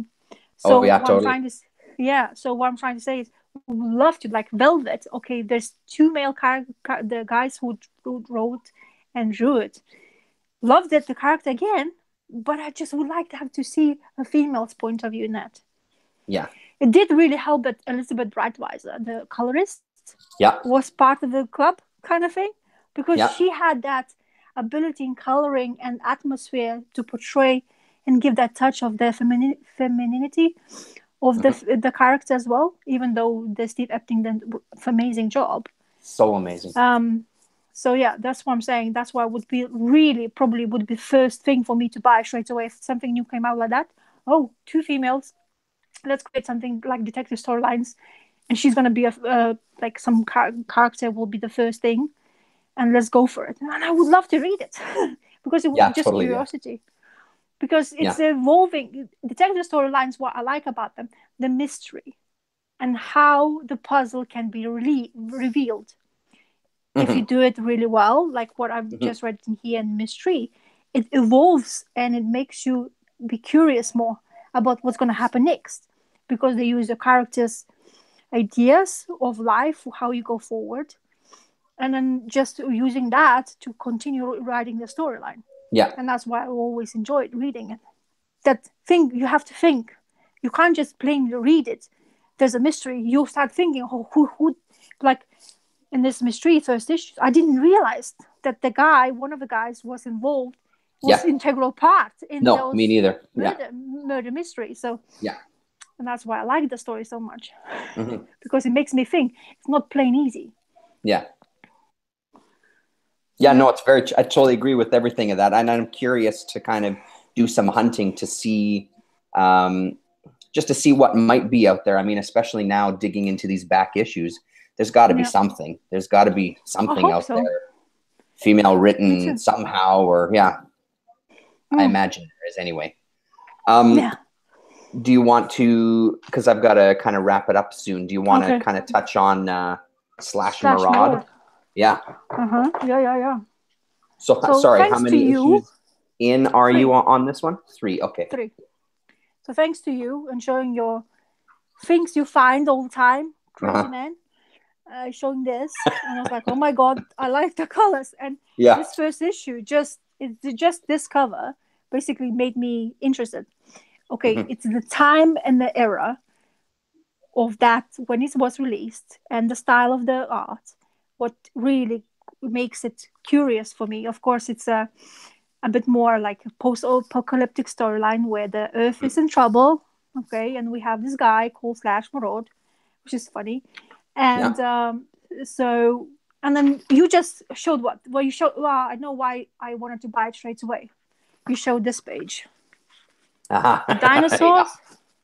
I was like, okay, dinosaurs. That's great.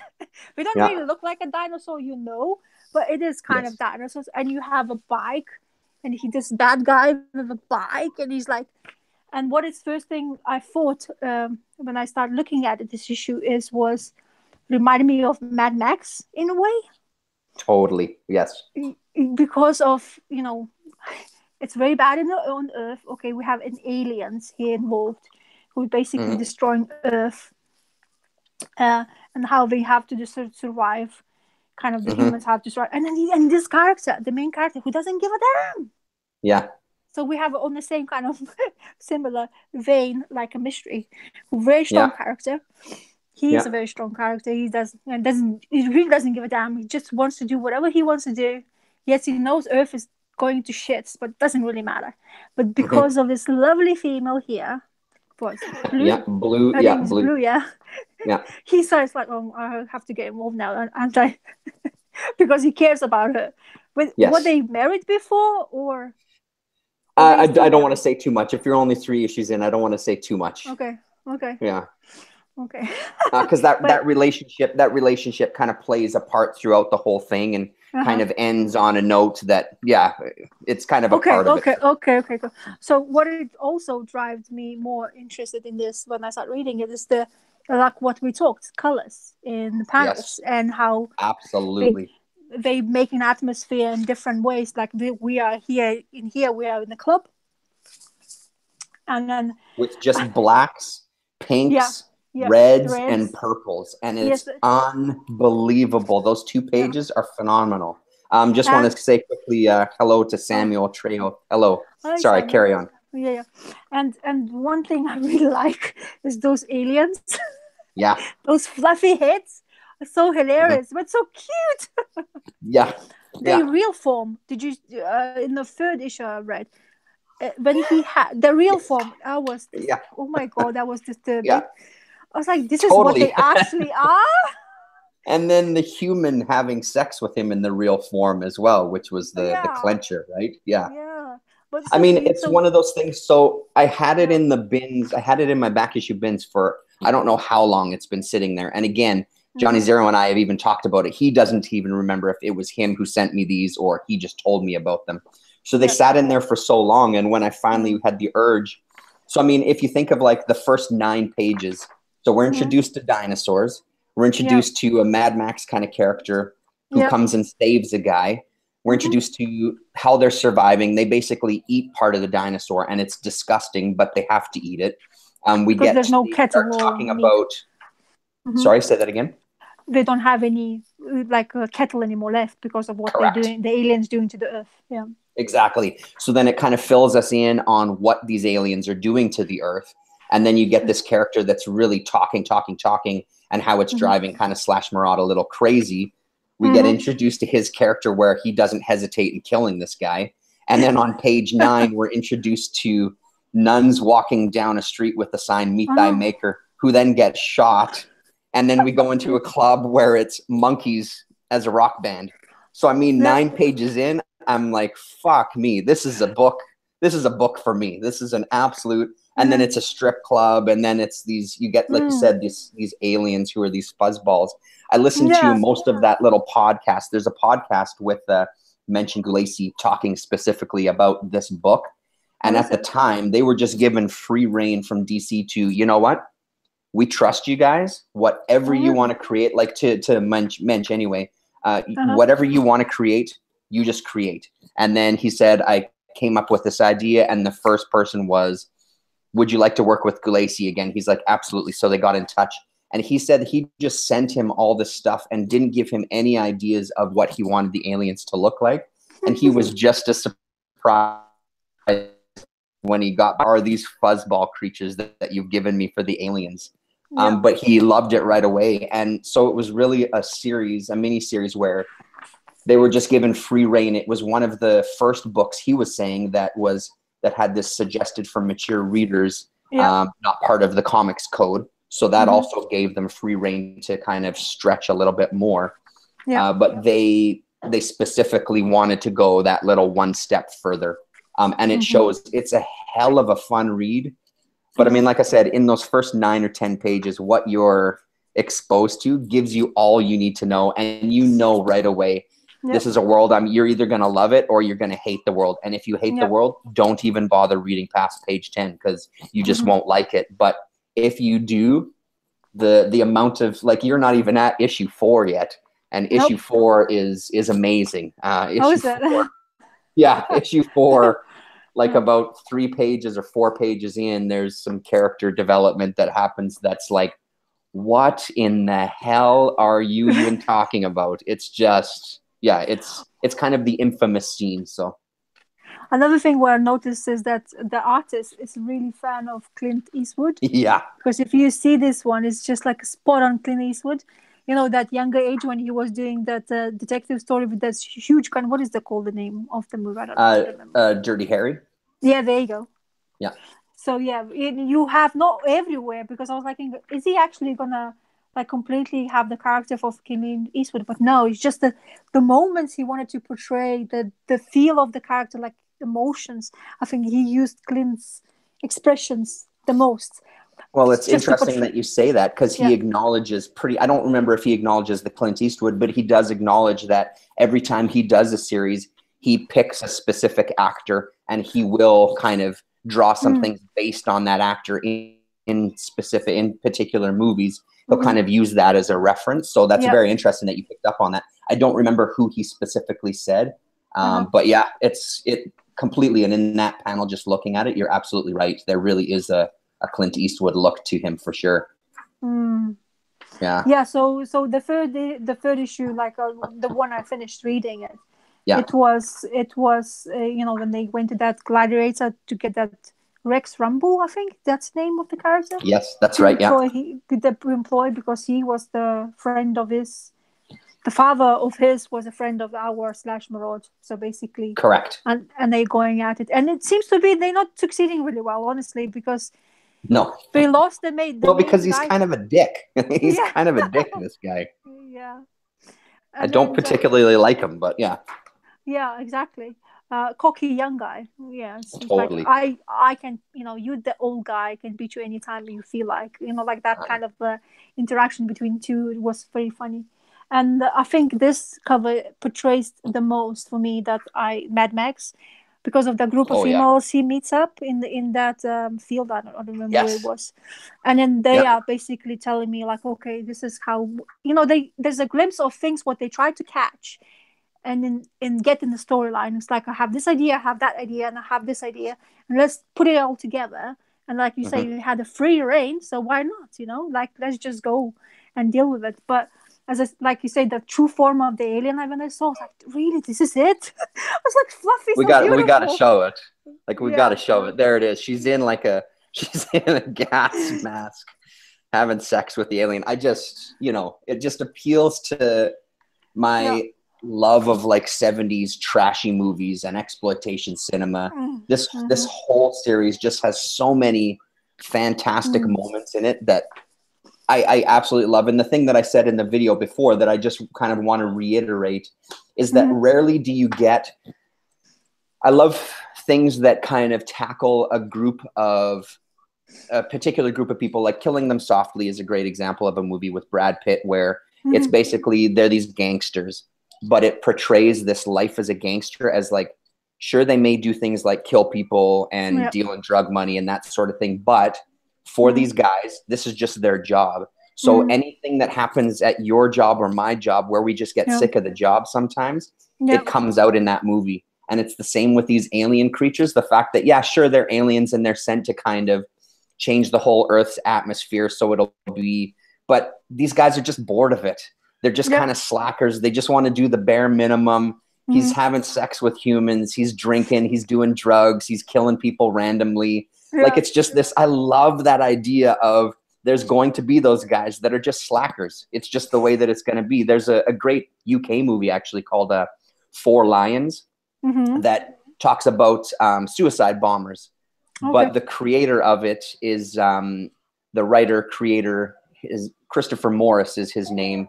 Okay. Yeah. Okay. One sec. His Christopher Morris, and his idea was that he saw so many articles on these suicide bombers, these incidents that went wrong. And his premise was that anytime you get a group of men together, there are going to be some groups that are just filled with idiots. So let's look at something that's really serious and look at it in a satirical way. But let's show kind of like the slackers of those groups, because there's always guys who are just fuck ups, right? So this idea kind of permeates this as well, that sure, there's these aliens and maybe they're of higher intelligence and blah, blah, blah. But there's got to be an alien species out there that are just kind of knuckleheads and they just really don't really know what they're doing. And they are just going to screw things up.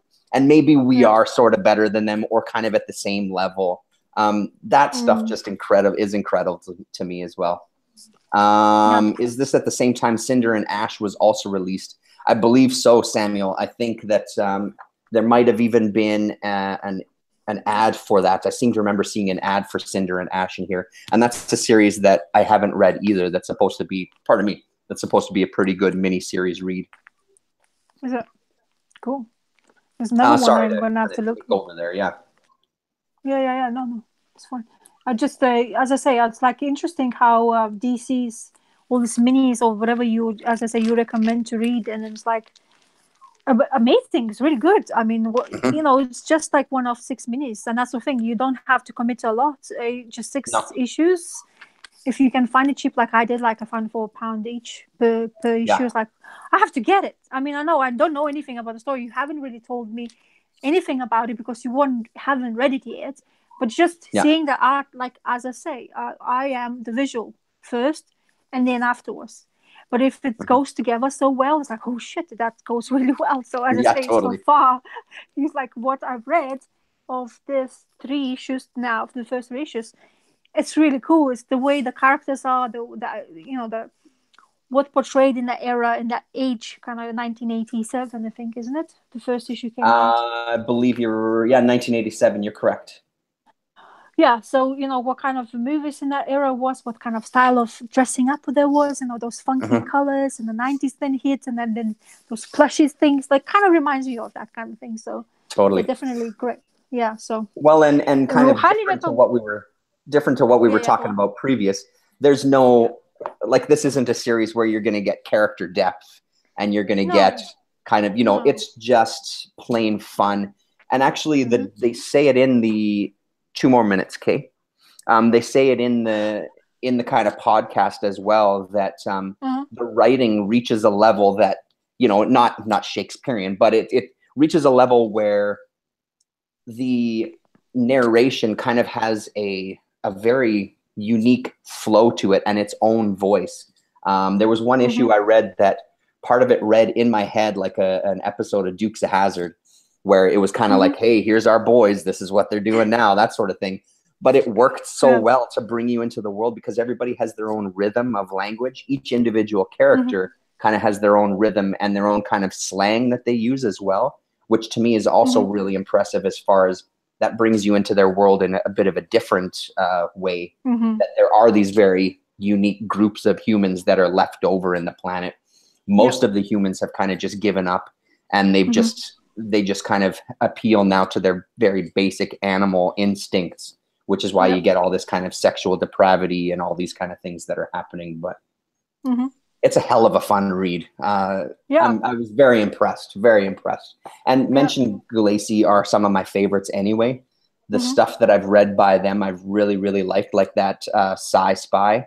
I thought was pretty fantastic. And then what was the other one? There was another one too. Anyways, I'm blanking on it right now. But they've just been really great creative team. Yeah. Yeah, definitely. As I say, if something you want to read, something interesting, post-apocalyptic with a bit of a dinosaurs, a bit of the aliens and creepiness and bizarreness, is definitely this book is for everybody who likes that kind of thing. And it's, as I say, 6 issues, nothing to commit a lot, and they won't be costing you a fortune. And that's the beauty of some of the things you can explore and find in the comic books now, which we have so many of and big history of. So well, I'm glad. That's the thing. I'm glad, you know, you come up, you show these books, and it's like, I pick it up, I'll take a chance on it. And and now we're having conversation, and it just makes it so much more interesting. Totally. You know, even Twitter chat, you know, just a little bit of mentioning of this and then that, and you're like, bloody hell, I really need to read this. Because that's also part of it. Like, what's out there to be discovered? Exactly like you said. Like, what is actually in those 50-cent bins? What is it that people are getting rid of that I can get for next to nothing, like a third of the price? I mean, this again was $1.75 US when it came out, $2.30 Canadian. Like, it's costing you nothing to read it, you know. Totally worth a chance. But the problem is that a lot of the stuff that's in the 50-cent bin is in the 50-cent bin for a reason. There's a lot of crap to sift through, but every once in a while you find those gems that are like, I can't believe. 6 from Sirius is exactly the one I was thinking of, Paulo. Thank you very much. 6 from Sirius was unbelievable. And I would say, Larasa, if you find that one is great. They're 2 mini series. And it's a really phenomenal read. And the art is incredible. Highly recommended. Yeah. That's exactly the one, Paulo. Thank you.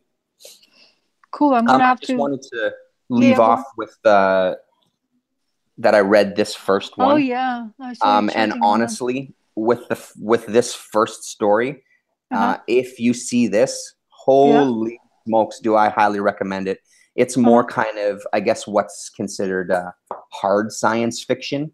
But this one has 4 short stories in it, and it's 78 pages. This one ended up, when I found these issues, I think they cost me like $5 a piece. So it was a little more, but the art is amazing. And the story is so great. There's this 3rd story in there that was kind of heartbreaking, but also fascinating and terrifying. And it's one that I'm going to highly recommend for the Back Issue Club, because I know Adam also was able to find some of these. I only have the first 3. I haven't really done much digging yet for the rest, but I'm going to be looking for it because I was so impressed with that first issue. So I see. I just typed in on eBay. Yeah. About the 6 of Sirius or from Sirius. 6 from Sirius. Yeah. The covers are splendid. And, yes. And then and it's the same writer, Doc Meng. That's right. Yes? They're the same creative team. Mentioned Galassi. Yeah, both of them. Yeah. Okay. Cool. And it has those covers are kind of almost like a pulp novel kind of look to them. Yeah. Yes, Samuel. Yes, I'm glad that I liked it as well. But I believe it was you telling me about this creator. Unbelievable. Seriously, unbelievable. Very impressed. So is that 2001 Nights? Is that like the Japanese creation manga or? Correct. It is manga. Yes. Okay. That's right. Because so Viz was the company that put it out. I'm not either. I don't know very much, but Viz is a pretty good company as far as what they put out. It's just something I don't know much about. I don't know much about the creator, but the fact that he was able to kind of write these, the thing is, each of the short stories, there's so much rich story in them that each of them on their own could make like a mini series that you could explore the ideas. So the fact that he was able to almost do like a Ripley's Believe It or Not or a Twilight Zone-ish kind of very succinct little nugget of a story and flesh it out to the degree that he does was a beautiful thing. This second story was really good as well too. This woman comes to investigate her brother's death, and kind of what she uncovers is just like, I don't know, man. Sci-fi is a big thing. Space exploration for me and what's the possibilities of what's out there is always something that's appealed to me.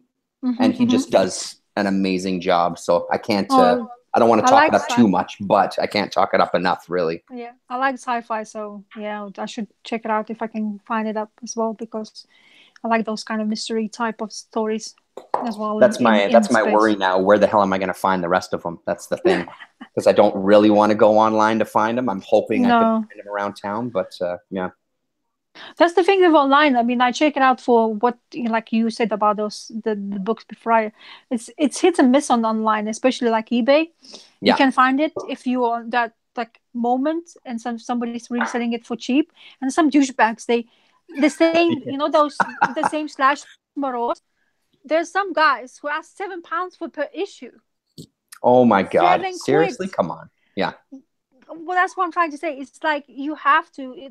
That's the I hate about online marketplace. Yeah. Because there's nothing distinguished from one seller to another one. One seller says, "Oh, it's 50p worth." Another guy says, "Oh no, I want £10 for one issue." Like, what?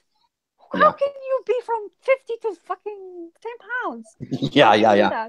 A total so then I disconnect. saw, by luck, by watching your video, by like when I was looking at this one, I went on eBay, typed it in, and by luck just appears 6 issues in one lot, £1 each basically. I was like, fuck, I have to buy it. I just bought it. So it's just a luck thing on the line.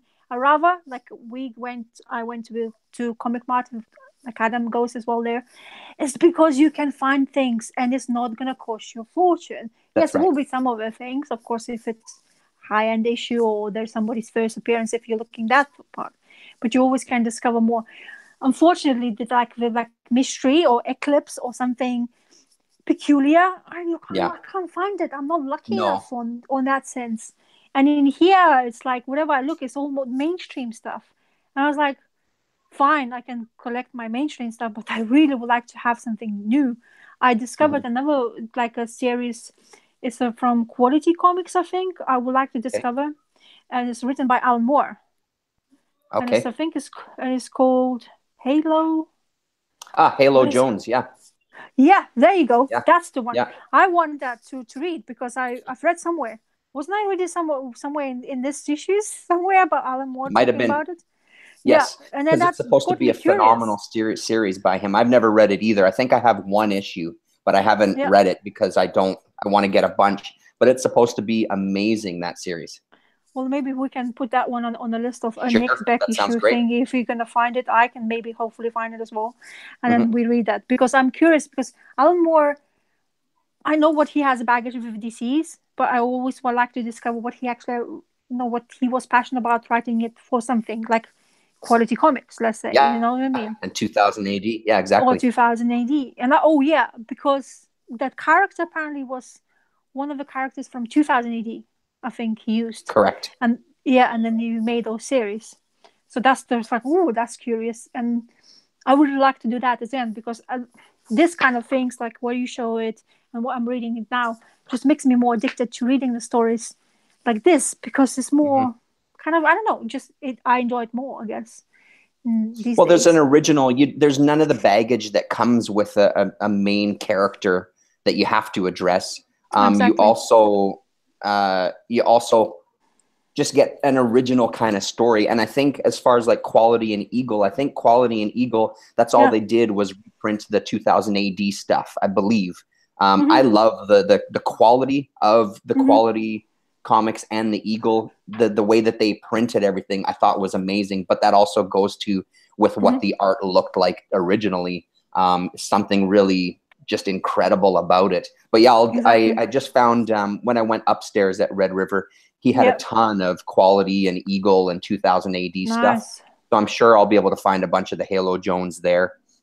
Wow, that's but good I'll keep my eyes out for it for sure because I would love to read it as well. I've just heard good things about it. Yeah, because do you remember you mentioned one of the other Quality comics reads you have been collecting is the Rogue Trooper, isn't it? That's right, Rogue Trooper. Yeah. Yeah. So that's Nemesis the Warlock as well. Yeah.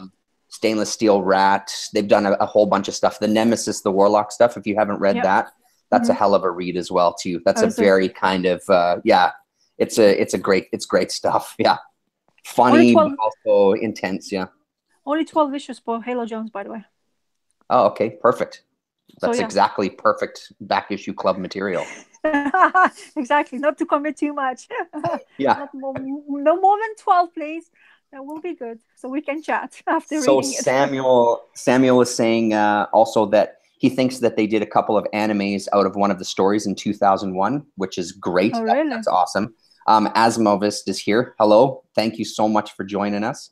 And he says Six from Sirius is one of the great SF books of all time. Anything by Gulacy from before the mid-90s. So that's great. And then Paulo is saying that Nemesis the Warlock is awesome. And I would completely agree with that. Nemesis the Warlock is a hell of a read. Now another thing I need to have a look for.